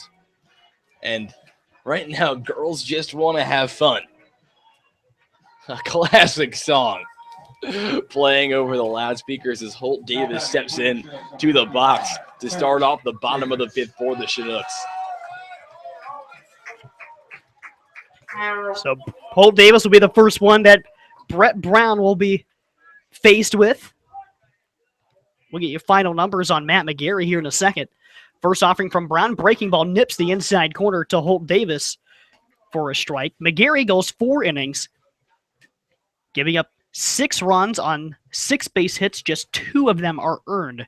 3 walks and 5 strikeouts. Holt Davis grounds this one to short. Up with it is Kyle Watson. Slings it across the diamond for the out. So Davis retired 6-3 to begin the bottom of the 5th. Bringing up Tyler Boxwell with a walk and a double play ball. So Brett Brown out of Netherland, Texas, as Andrew touched upon. He had just 8 outings for Lamar. Lamar is in Beaumont, Texas. First offering from Brown, just a bit outside to Tyler Boxwell, who also is a athlete in the state of Texas collegiately. At Stephen F. Austin, and that one runs way inside and nails him near the knee and the thigh, and Boxwell will take his time going to first.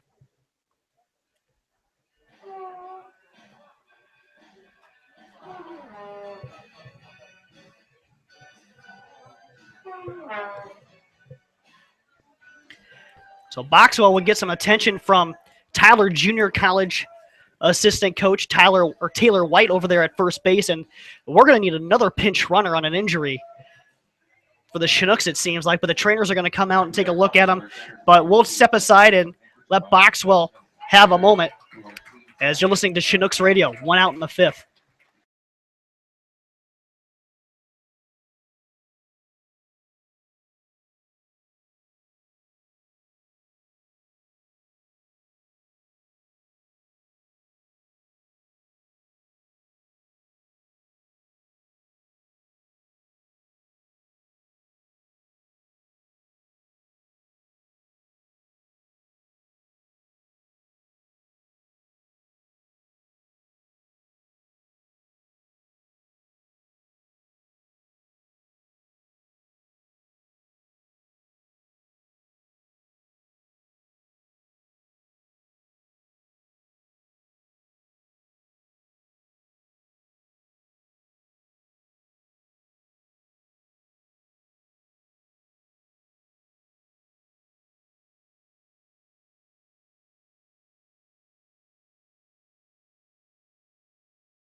David Morton will stand in. Tyler Boxwell says, don't mess with Texas. I'm going to stay in this ball game. Over there at first base after being hit by the pitch, middle of the leg against Brown. And Morton rounds it to second base. Kreitz the second for 1. Watson the relay in the dirt all the way to the backs, all the way to the fence there. And Morton will advance to second base. So he reaches on the air, or he'll reach on an air.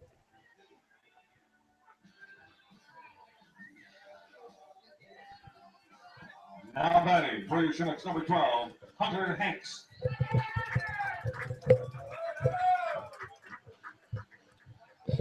So Dave Morton gets out of what could have been a double play.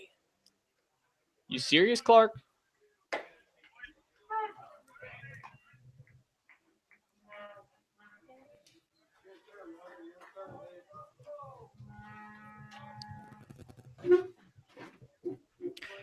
Just getting the scoring caught up. We seem to be okay now. Hunter Hanks now 1-1 with 2 outs. And a runner at second base, and Dave Morton, the Chinooks, with a big 4-run fourth to take a 6-4 lead over the Glacier Pilots.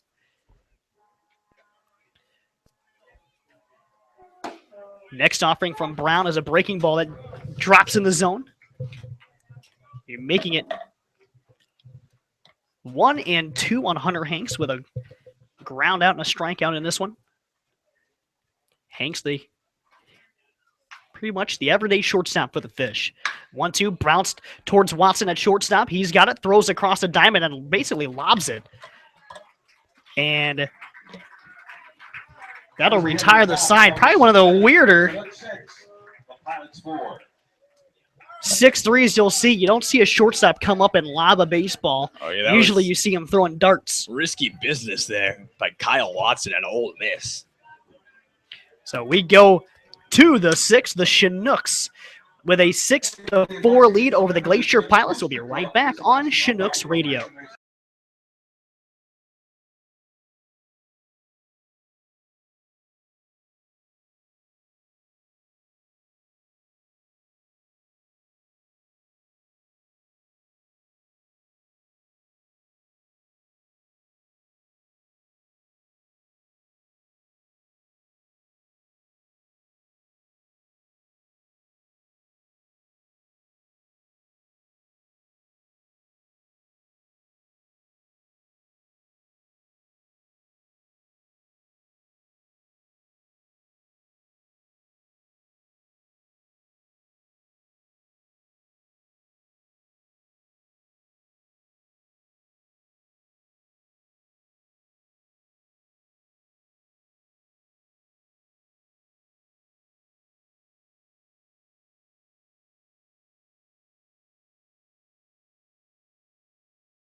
And we are heading into the top of the 6th inning. The score 6-4 in favor of the Chuyak Eagle River Chinooks over the Anchorage Glacier Pilots here. We got on a little bit late, but the first pitch there was fouled off down the left field line.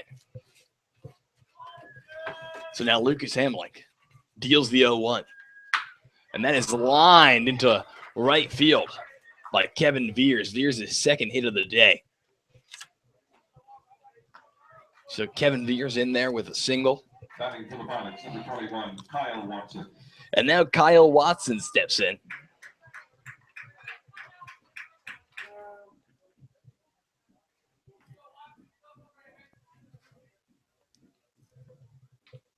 Watson out of the University of Mississippi, hotty toddy.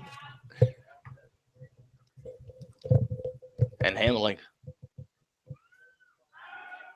checks Kevin Veers at first.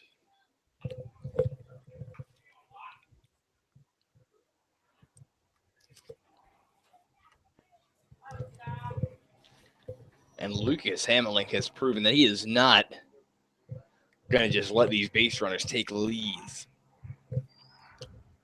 The pitch in there for a called strike 1.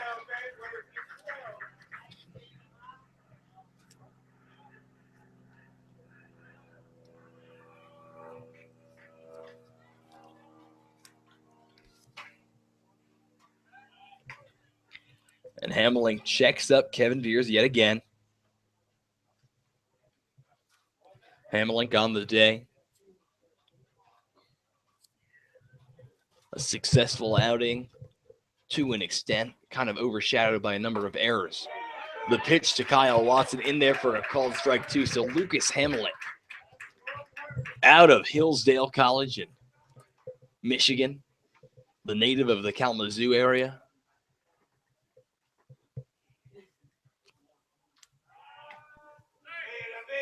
Checking Kevin Veers up yet again.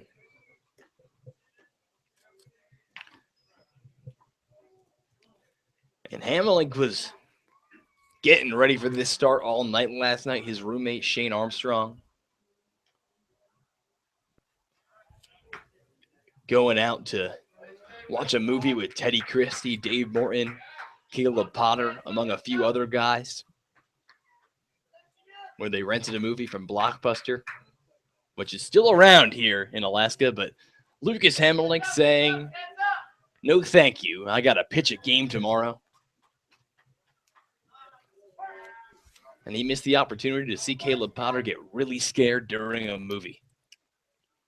The 0-2 pitch. Swung on and missed strike 3.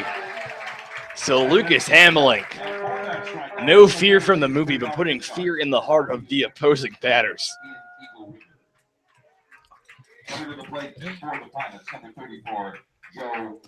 All right, we got our statistics caught up, so I can come back on. Just one of the joys of being the official scorer and the broadcaster. I talked about movies. Hey, it works. I brought up Blockbuster, my favorite thing here in Alaska. Brings up Ole Miss freshman Joe Wainhouse to face Hamelink. Runner goes, but Wainhouse rifles this one to center field and right at.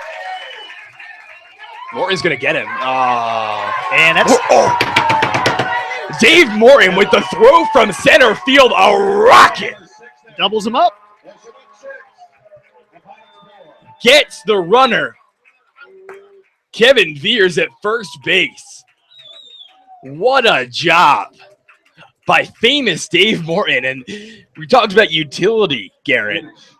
And if your utility guy can throw rockets like that in center field, then you have nothing to worry about in, freak situations like Cam Baronic getting injured and having to kind of rearrange the entire lineup. The pride of Cincinnati, famous Dave, gets him there. But you know what? I want to tip my cap at the people at Point Streak and their development department by making that a very easily scored play. Really? Very nice. So shout out Point Streak. Garrett Mansfield has spoken. They do a nice job in making my life easier. So to the bottom of the 6th we go. Chinooks still with a 6-4 lead, looking for their 9th win in a row and a full game ahead of the Matsu Miners, who the Chinooks will see tomorrow night. So they'll see the Miners tomorrow right here at Loretta French. Then they'll be at Herman Brothers Field Friday night. Then back here Saturday for Cancer Awareness Night, sponsored by the Alaska Club on Saturday night. All these are 7 p.m. games, by the way. And then the Miners will be here Sunday afternoon at 4 p.m. Alaska time. And that'll be Military Appreciation Night. And then it's the Miners at 7 o'clock the rest of the month, and then July 1st. Hard to believe July is on our doorstep. But Patrick Cromwell. When you win 8 games in a row. Time really flies. Ball 1 to Cromwell to begin the bottom of inning number 6. A 6-4 ball game in favor of the Chugiak Eagle River Chinooks. Cromwell takes that one inside 2-0 from Brett Brown.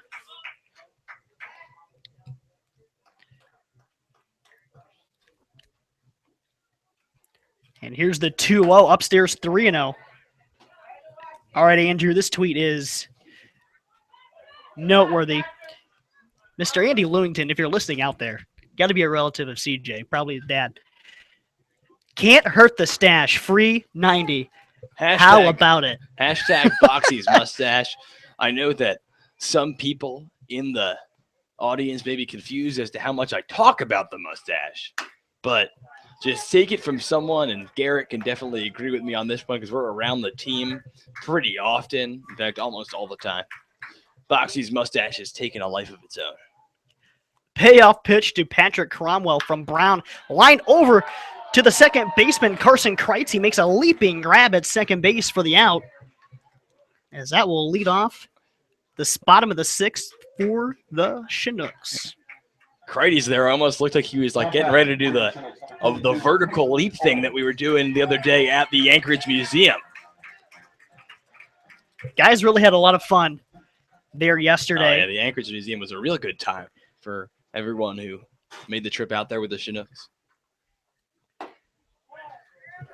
First pitch is downstairs to Caden Owens. As Owens, his first time around with a single in the fourth, ended up scoring as well. That one's lined right back up the middle. He might have broken his bat, but it's going to dribble in there for a base hit up the middle. Caden Owens wasn't even in the starting lineup, but he's come out and banged a couple of base hits in relief of Cameron Baranek. 7 base hits for the Chinooks now. Jacob Ropes to the plate. He had an infield hit and a run his last time up.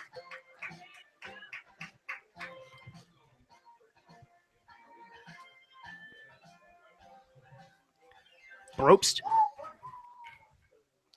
The second hit and put that 3 hit. Bottom of the fourth inning. Ropes fouls that one right back. Caden Owens was off on the pitch, but he'll be back to first base.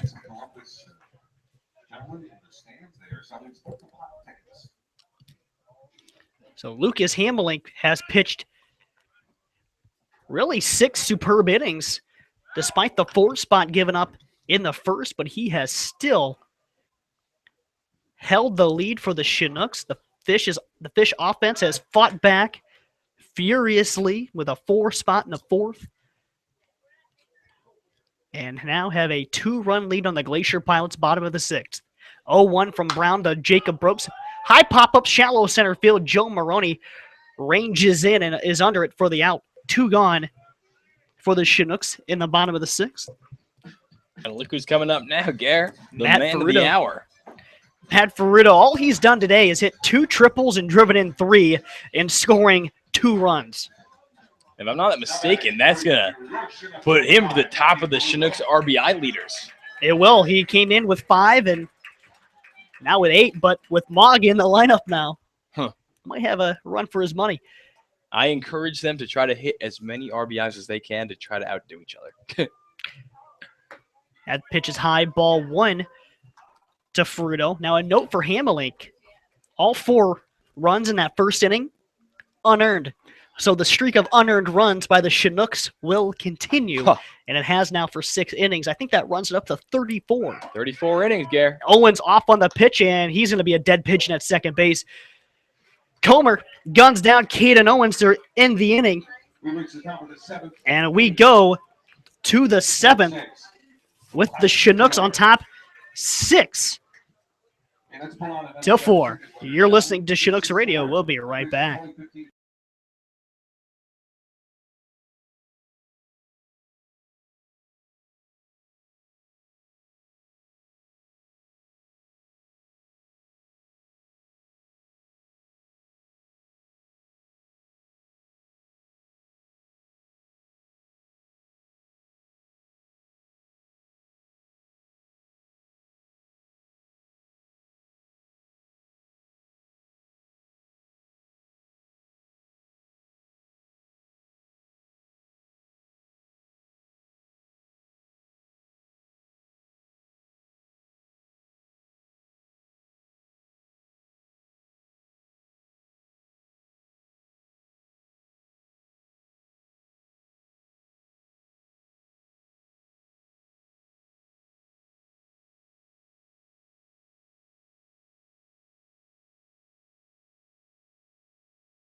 To the top of the 7th we go.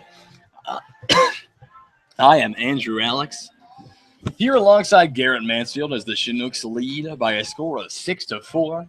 Just love to give a little shout out to everyone listening online right now. We love having you listening to us, supporting the Chinooks from wherever you may be tonight. Now batting number 38, Jack Anderson. So the batter will be Jack Anderson. out of Oregon State. He's just coming in as a pinch hitter. And Lucas Hamelink will work his 7th inning of work tonight. 0 earned runs, 6 hits.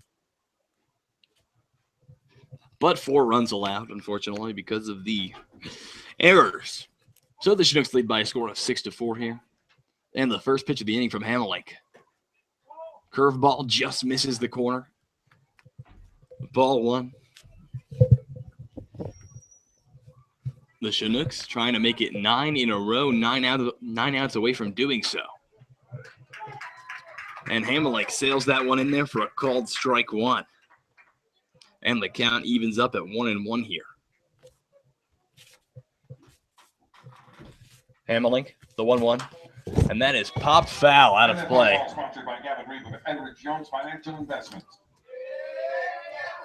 Of course, all foul ball sponsored by Gavin Reed of Edward Jones Financial Investments. Yay, Gavin. The 1-2 pitch from Lucas Hamelink. And that's grounded to the shortstop, Hunter Hanks. Hanks under it, makes the play to Staudinger in time. So 1 up, 1 down for Lucas Hamelink here in the top of the 7th inning at Lee Jordan Field in Chuyak, Alaska. The Chinooks leading by a score of 6-4.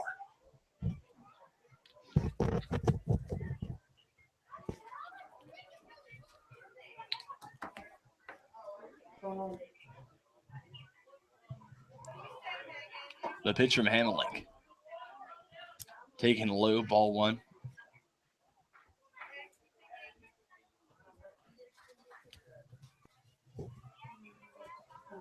The 1-0. Misses again, ball 2. Just some scores from around the Alaska Baseball League. We are the only in-league game playing today. But right now, the Seattle Studs in the bottom of the 8th lead the Anchorage Bucks, and in the bottom of the 6th in Fairbanks, the Gold Panthers lead the Everett Merchants by a score of 6-0. Of course, the Matsu Miners and the Oilers getting much-deserved days off. Here's the 2-1 pitch from Hamelink. Swing and a miss, strike 2.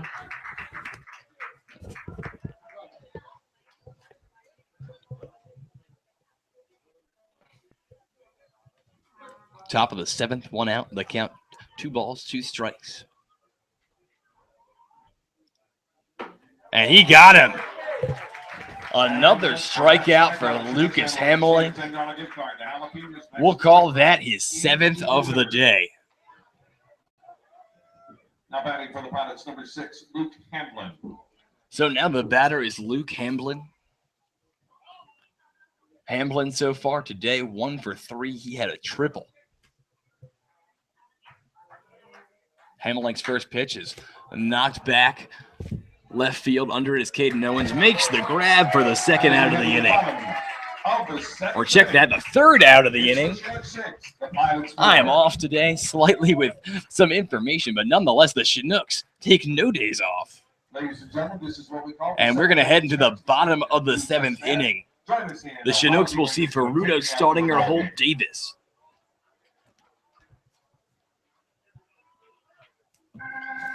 But Gare, Lucas Hamelink getting into a groove.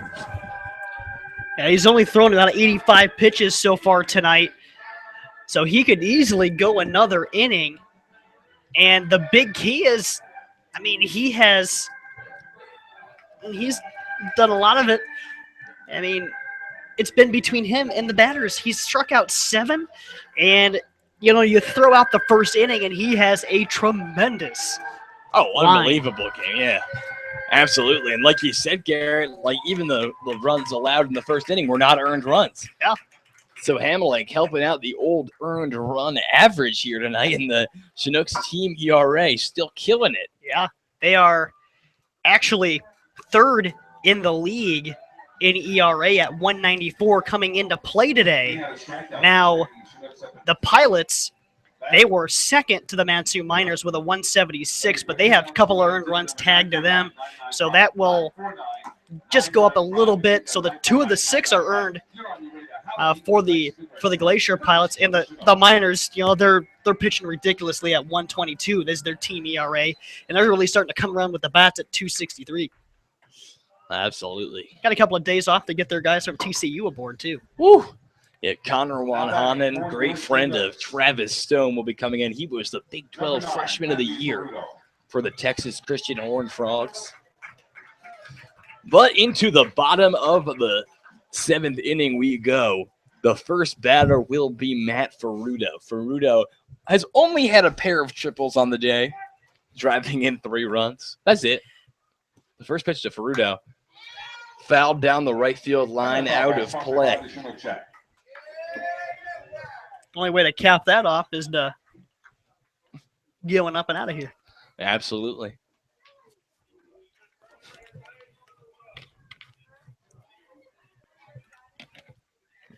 Ferrudo takes ball 1. The count evens up at 1-1. Matt Ferrudo, the native of Birmingham, Alabama. Didn't have to travel far for college. He goes to the University of Alabama at Birmingham. 1-1. Taken in the zone, a curveball for a strike. The count 1-2.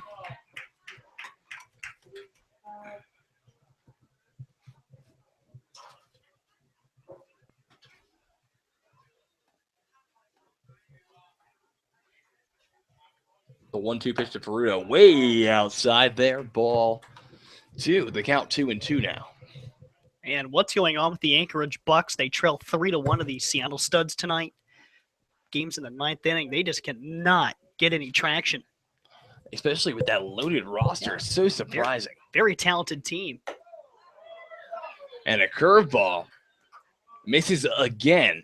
And that was way up there at near the head of Matt Ferrudo, more towards the plate. Ferrudo never in any real danger. But now the count full. The Gold Painters seem to have found their stride. They've won 3 straight after losing 3 to the Chinooks in Fairbanks. And Matt Ferrudo takes that pitch inside ball 4. So the Chinooks have the lead runner aboard here in the top of the 7th inning. And now the batter will be Michael Staudinger.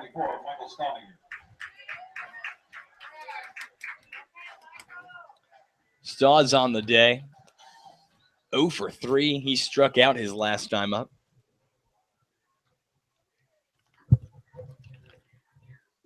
The pitch to Stauds. Taking low, ball 1. One of only 2 Chinooks to play in all of the first 10 games of the regular season. Who the other? The other one would be Will Bass getting the day off today. So Staudinger grounds that one to the shortstop, Watson. The toss to the second baseman, throw to first in time. And that's going to be a 6-4-3 double play. So 2 down here, and that's going to bring up Holt Davis. Batting for your Chinooks, number 55, Holt Davis. Holt Davis so far on the day, he tripled his first time up, grabbing an RBI. Since then, he has walked and grounded out. So 1 for 2 for Holt Davis. First pitch to Holt, swung on and missed, strike 1. Holt Davis last summer played for the Rochester Ridgemen, another AIA baseball squad in Rochester, New York.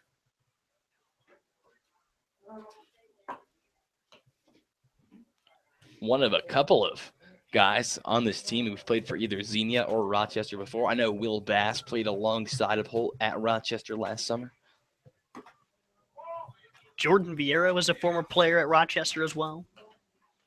Now coaching the Chinooks. He did so in 2012, and here he is again as the head coach. A 1-1 pitch, swung on and missed, strike 2. So the count 1-2 to Holt Davis. 2 outs here in the bottom of the 7th inning. The Chinooks lead by a score of 6-4.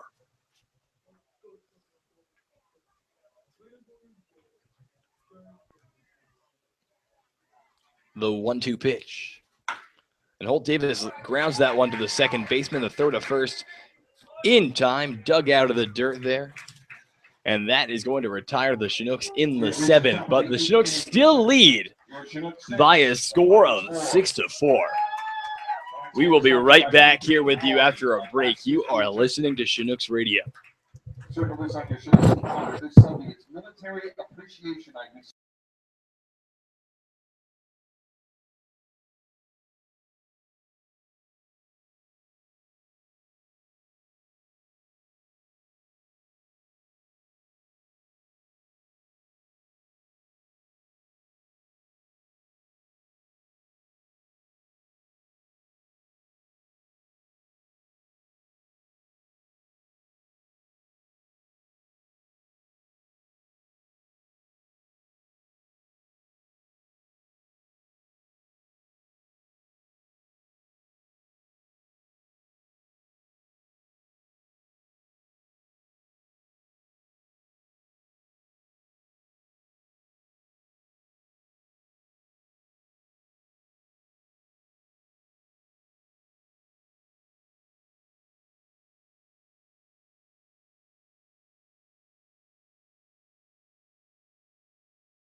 First batter for the Glacier Pilots will be Carson Kreitis.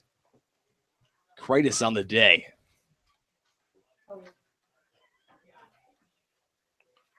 Over 3, scored a run.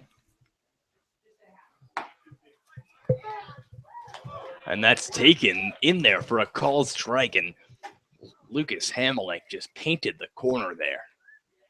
And Lucas Hamelink in his 8th inning of work tonight. The pitch from Hamelink. Way inside there. Ball 1. And Hamelink's had some impressive outings throughout his career, including a shutout of the Tampa baseball team. And the pitch there to Kreitis is lined into left field. For the first hit of the inning, the Pilots have the leadoff runner on. And a 7th hit off a Hamelink tonight. He's got 7 strikeouts to even that out, though. And it looks like Jordan Vieira might think that's enough. And for Lucas Hamelink, this looks like it'll be the day. Jordan Vieira is going to come and looks like take the ball from him.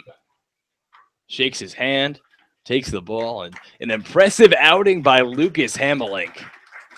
So we're going to step off the new pitcher for the Chinooks, Jamie Ball. We will be right back here with Chinooks Radio.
And the new pitcher for the Chinooks is Jamie Ball.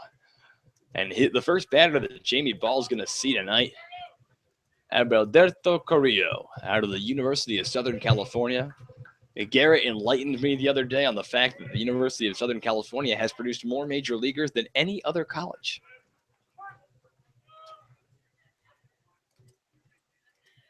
The first pitch of the day from Jamie Ball. Taking low, ball one. Jamie Ball out of Hardin-Simmons College in Texas, the native of Morton, Mississippi. Jamie Ball, the big lefty. And truly an athlete.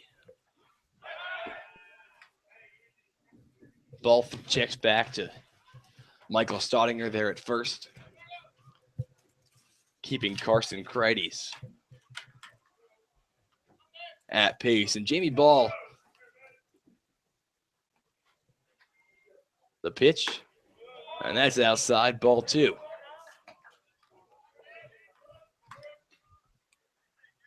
The Chinooks lead by a score of 6-4 here. The pitcher is Jamie Ball. The batter, Alberto Carrillo. Standing at first is Carson Kreides. Nobody out. The 2-0 pitch. Taken low and outside, ball three. And Jamie Ball quickly falling behind 3-0.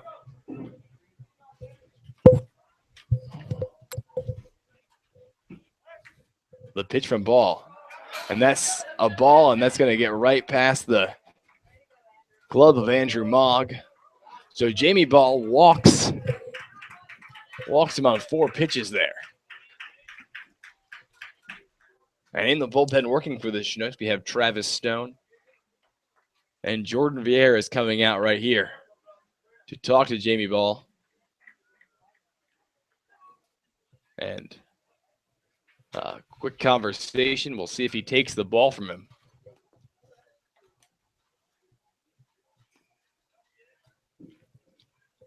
Jordan Vieira having a word. Jamie Ball control seemed to have been an issue right there.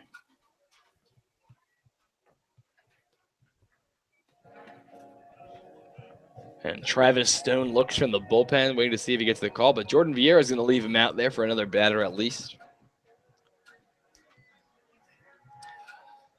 So now Eugene Vasquez up. Vasquez out of the University of Central Florida.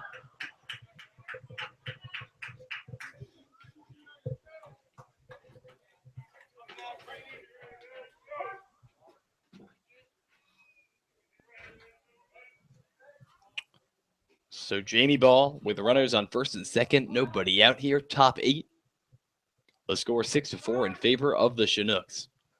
And time is called. Batting for the Pilots, number 12, Eugene Vasquez.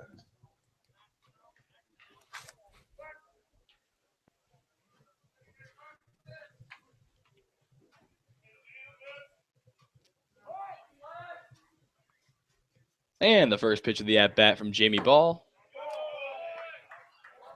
is low and outside, kind of in the same spot that every single pitch he's thrown so far has been. And Jamie Ball is still working to find that control.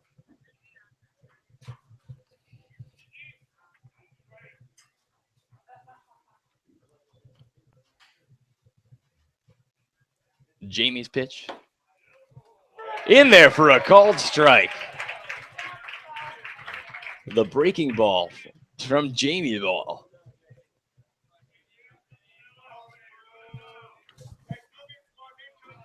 And Jamie Ball looking to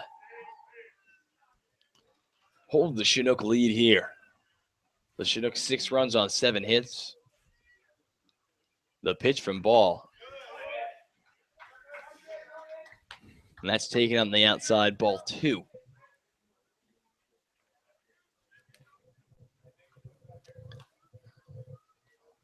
Jamie Ball, one of just a few left-handed pitchers on the Chinook staff. Connor Menez, Braxton Wilkes, among the others. Jamie Ball looks back to second. The runner goes. Moggs throw to second. Not in time. So a double steal pulled off there by the Anchorage Glacier Pilots. And now the Chinooks with a 3-1 count here. Nobody out. Have runners on second and third.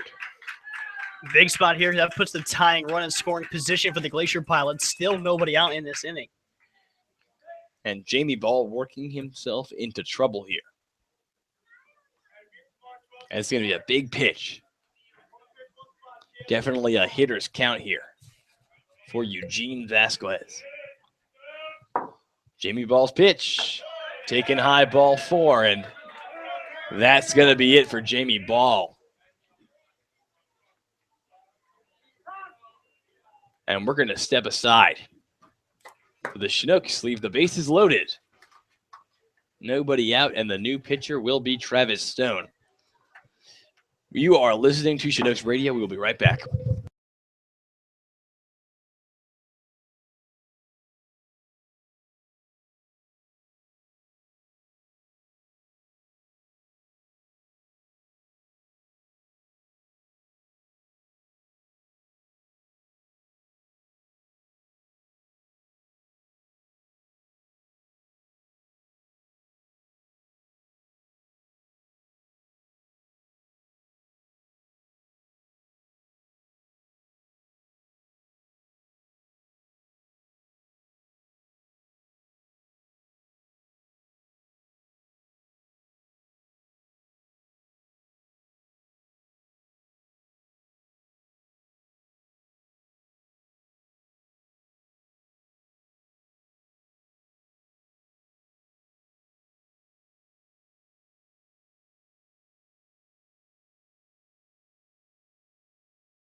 Batting for the Pilots, number 37, Kevin Beers.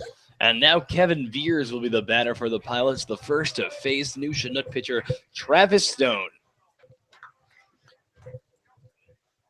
A leadoff hit led by Lucas Hamelink, and a pair of walks from Jamie Ball have left the bases loaded with nobody out here for Travis Stone.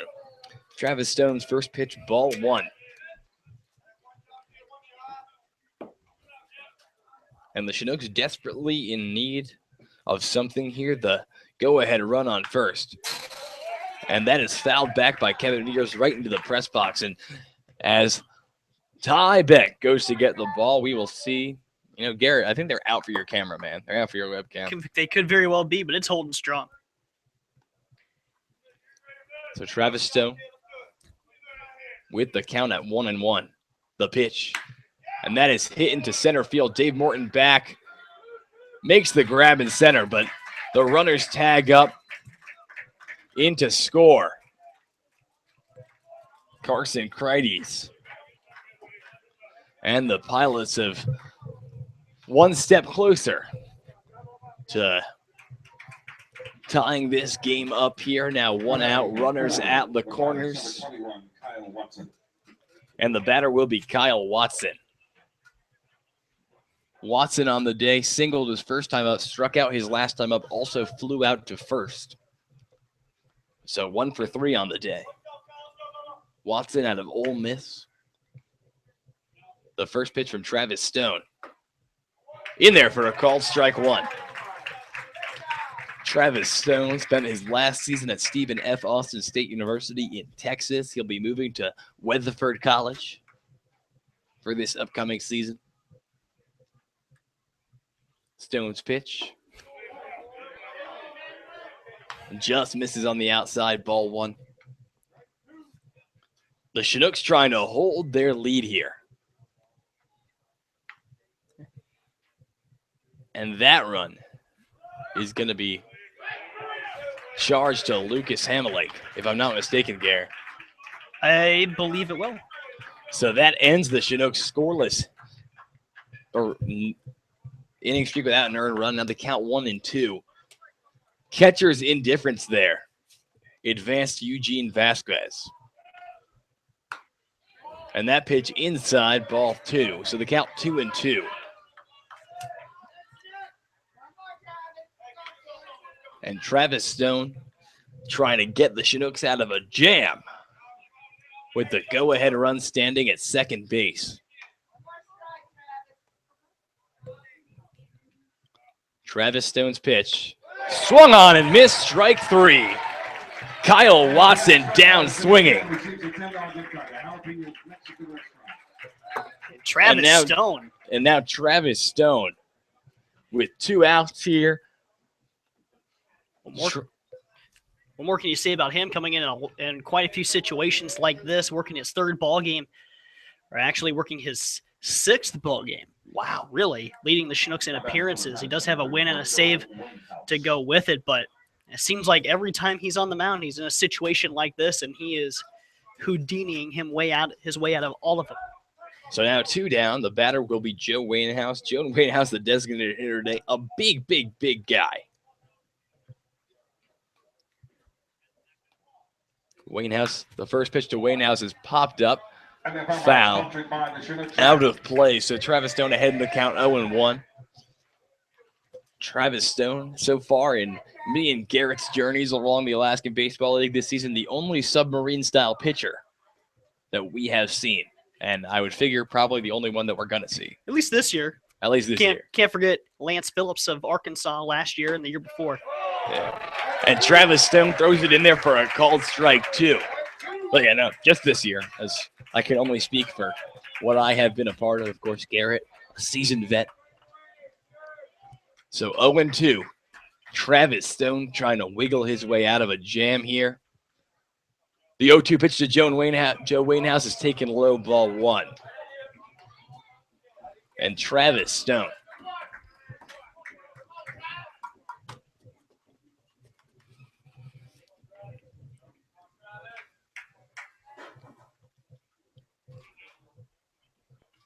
The 1-2 pitch, and that is hit right over the head of the second baseman, Matt Ferruto. 1 run in to score, 2 runs in to score. Joe Wainhouse is standing at second with a double. And now the Glacier Pilots have taken the lead in this ball game by a score of 7-6. A 2-out double by Joe Wainhouse gives the Pilots the lead.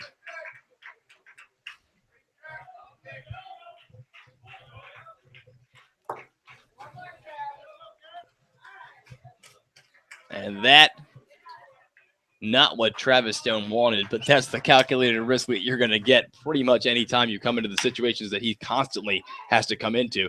And Michael Staudinger fumbles the ball, but quickly tosses it back to Travis Stone to make the out at first on the grounder.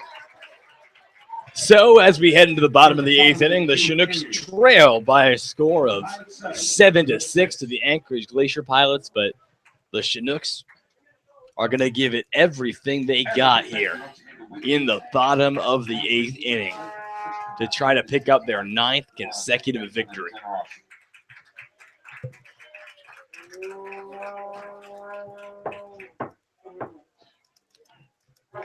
And a tough go there. But the new pitcher for the Anchorage Glacier Pilots will be Jordan Aboitis out of the university, not the university, but the state university in Arizona, Arizona State. He is a Sun Devil.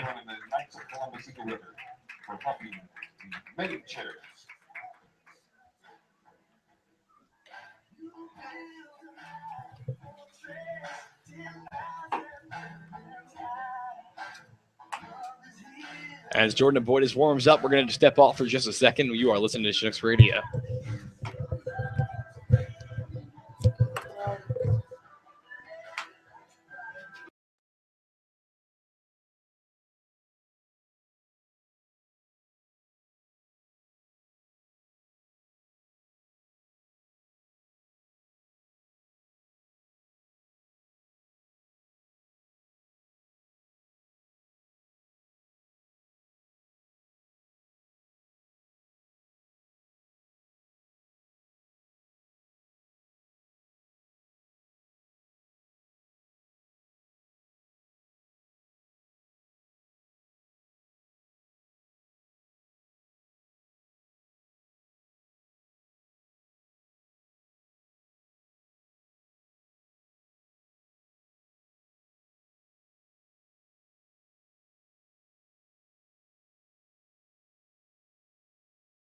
New pitcher for the Anchorage Glacier Pilots, Jordan Avoitis.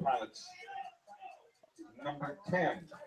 Avoitis, through 4.1 innings pitched, has an ERA of 6.23. He has allowed 3 earned runs, 7 hits.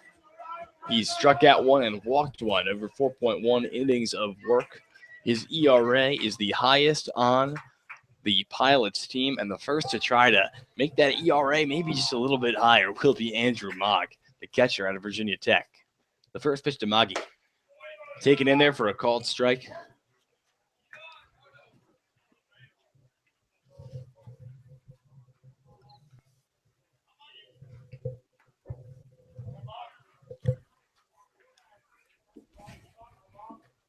So the Chinooks trying to come back here as they trail by a score of 7-6.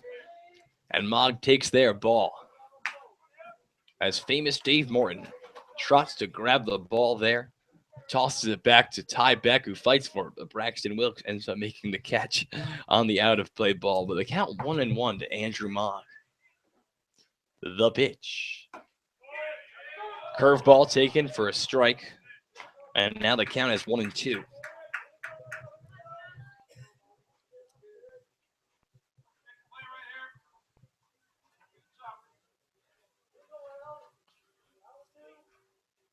And the 1-2 pitch to Andrew Mogg.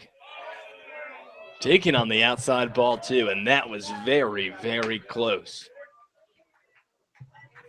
It looks like Gunnar Troutwine's in there catching now for the Anchorage Glacier Pilots.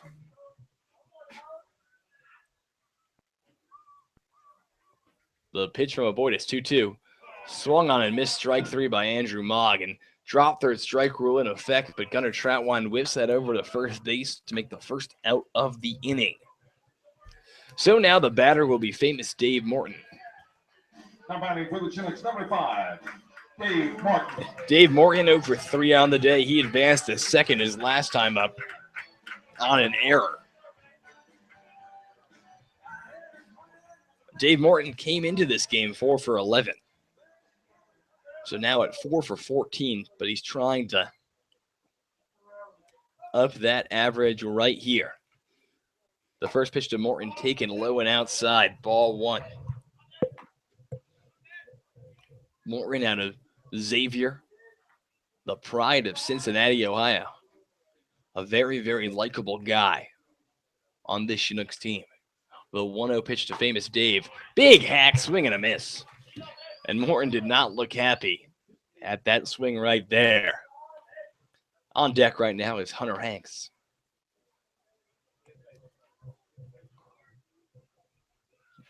But famous Dave, the 1-1. And Morton bunts that one down the first base line. The throw from Avoitis is going to be off the mark.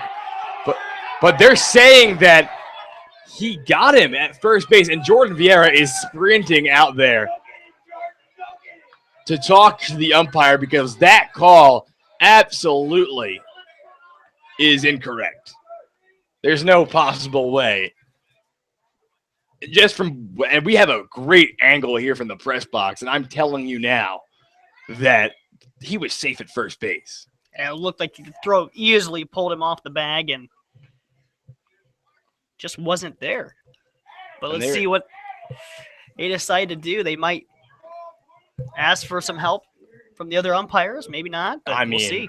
If any of the umpires saw what we saw, you have to figure that he was safe at first base. But, you win some, you lose some in this game on calls like that, and that's going to be a tough one. But Jordan Vieira is not happy about this one.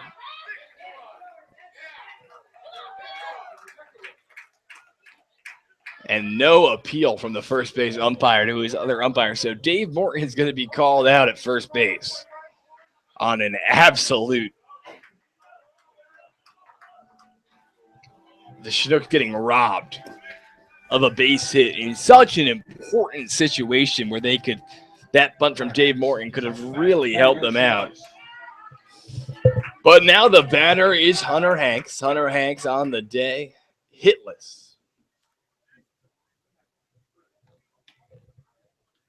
First pitch of the at-bat taken there for a called strike one.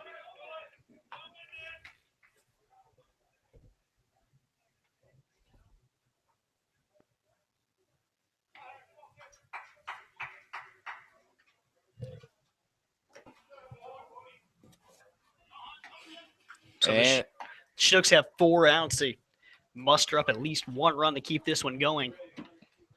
and you know, we'll see how it goes. Get to a part of the order that it could happen. So Hunter Hanks, the count is 1-1.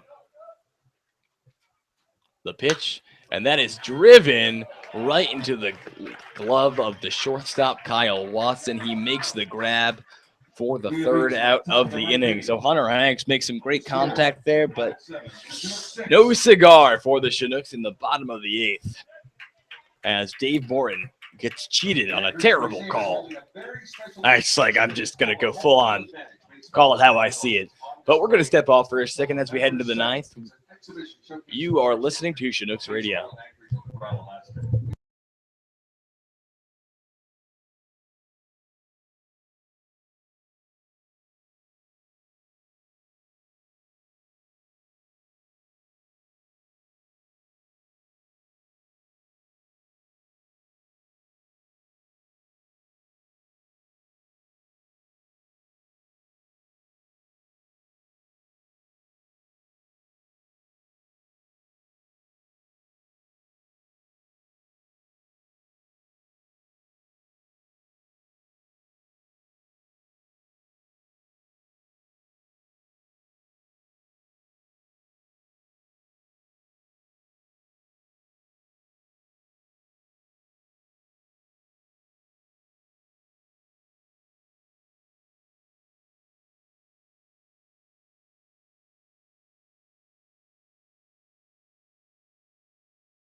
Yep. The first batter of the top of the 9th for the Pilots will be number 30, Gunnar Trautwein. Trautwein takes the first pitch on the outside for ball 1. The Glacier Pilots in the lead by a score of 7-6. All off the bat of Joe Wainhouse, pulling them into the lead. And the Chinooks trying to prevent any further damage as they head into the bottom of the 9th and try to win this one. And Gunnar Trautwein grounds that right back to Travis Stone, who tosses it to Michael Stallinger for the first out of the inning. And Travis Stone has been extremely effective for the Chinooks so far this year.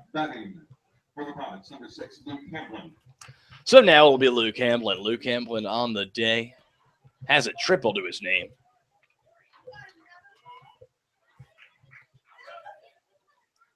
And the pitch to Hamblin. Taking on the inside corner for a ball.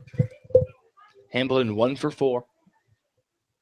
On the season, he's batting .313. The second pitch to Hamblin in there for a called strike, so now the count evens up at 1-1.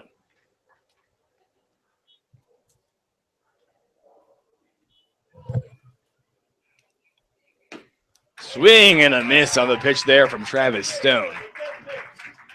So now Travis Stone ahead in the count 1-2.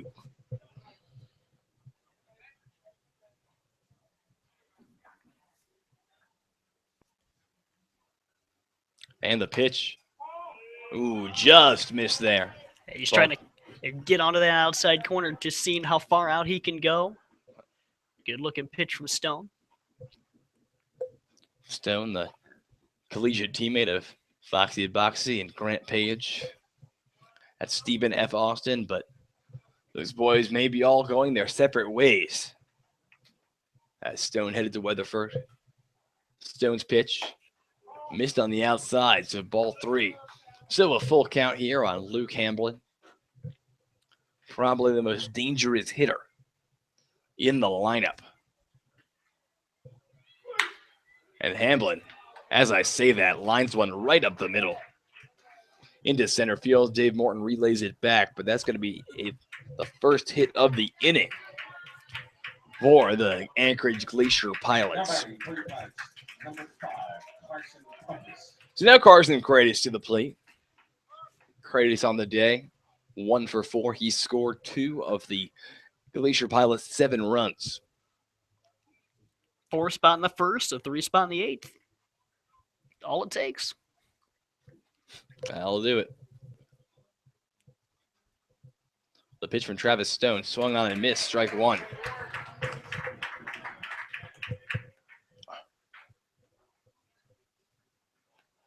One down here. The score 7-6 in favor of the Anchorage Glacier Pilots over the Chugiak Eagle River Chinooks. The pitch on the outside, ball 1, so the count 1-1. The Chinooks riding an 8-game winning streak, which is now in jeopardy of being snapped here tonight at Lee Jordan Field.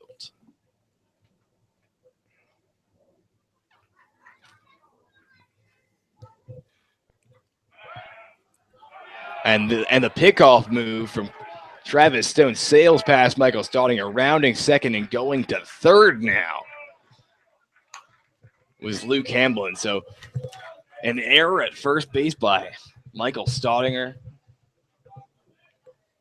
is going to put a runner in scoring position for the Glacier Pilots as Luke Hamblin advanced from first to third on that play. So the error is really starting to cost the Chinooks in this game, and that's basically the difference in the game. The throw from Travis Stone misses on the inside, ball 2.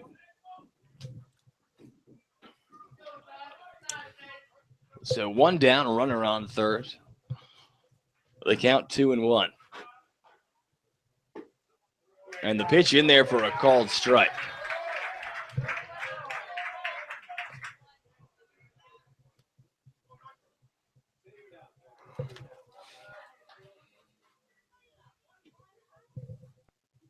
The 2-2 pitch. And that is a fly ball sky high. Under it will be Jacob Brost tagging up at third. And the play at home. And they're calling him safe at home. Luke Hamblin comes in there, tagging up from third. And now the Glacier Pilots lead by a score of 8-6.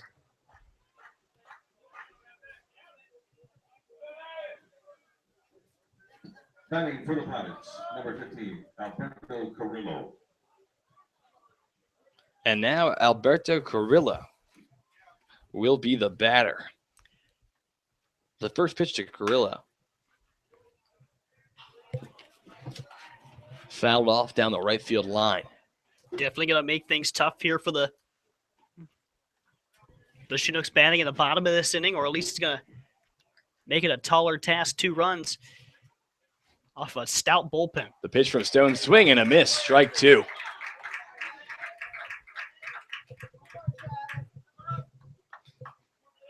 So Travis Stone just 1 strike away from getting himself out of this one.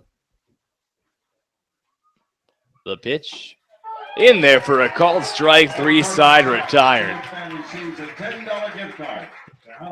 So the Chinooks surrender 1 more run, but we head into the bottom of the 9th inning. The Chinooks trail by a score of 8-6. We'll be right back with you. You are listening to Chinooks Radio. 0-5.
And we head into the ninth inning. The bottom of the ninth, the Chinooks trail by a score of 8-6.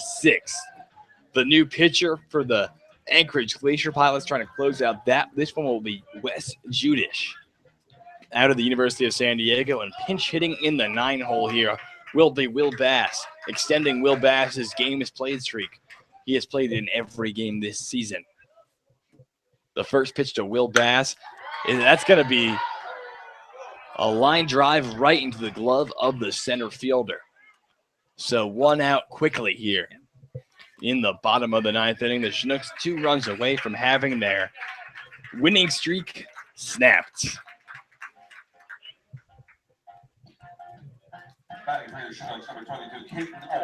And now Caden Owens is the batter.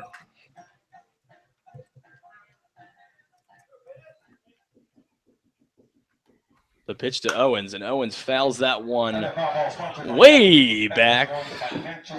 And that is going to be the first strike of the at-bat. So the count 0-1 to Caden Owens. Caden Owens of Jenks, Oklahoma, where the wind goes rushing down the plains.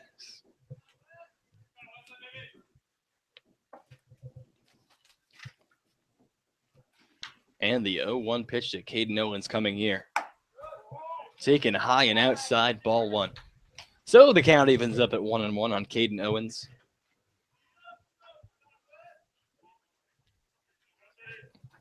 Owens has grabbed himself 2 hits already. 2 for 2. The pitch to Caden on the inside.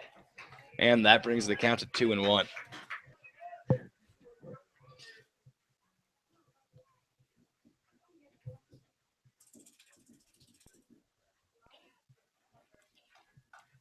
Caden Owens trying to muster up something here for the Chinooks, try to extend this winning streak, extend this game.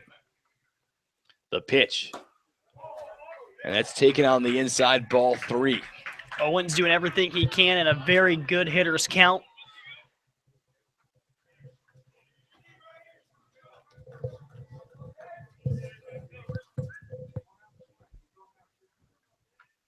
The 3-1 pitch to Owens, taken low, ball 4, and the Chinooks had the lead up off runner on, or the first runner on here.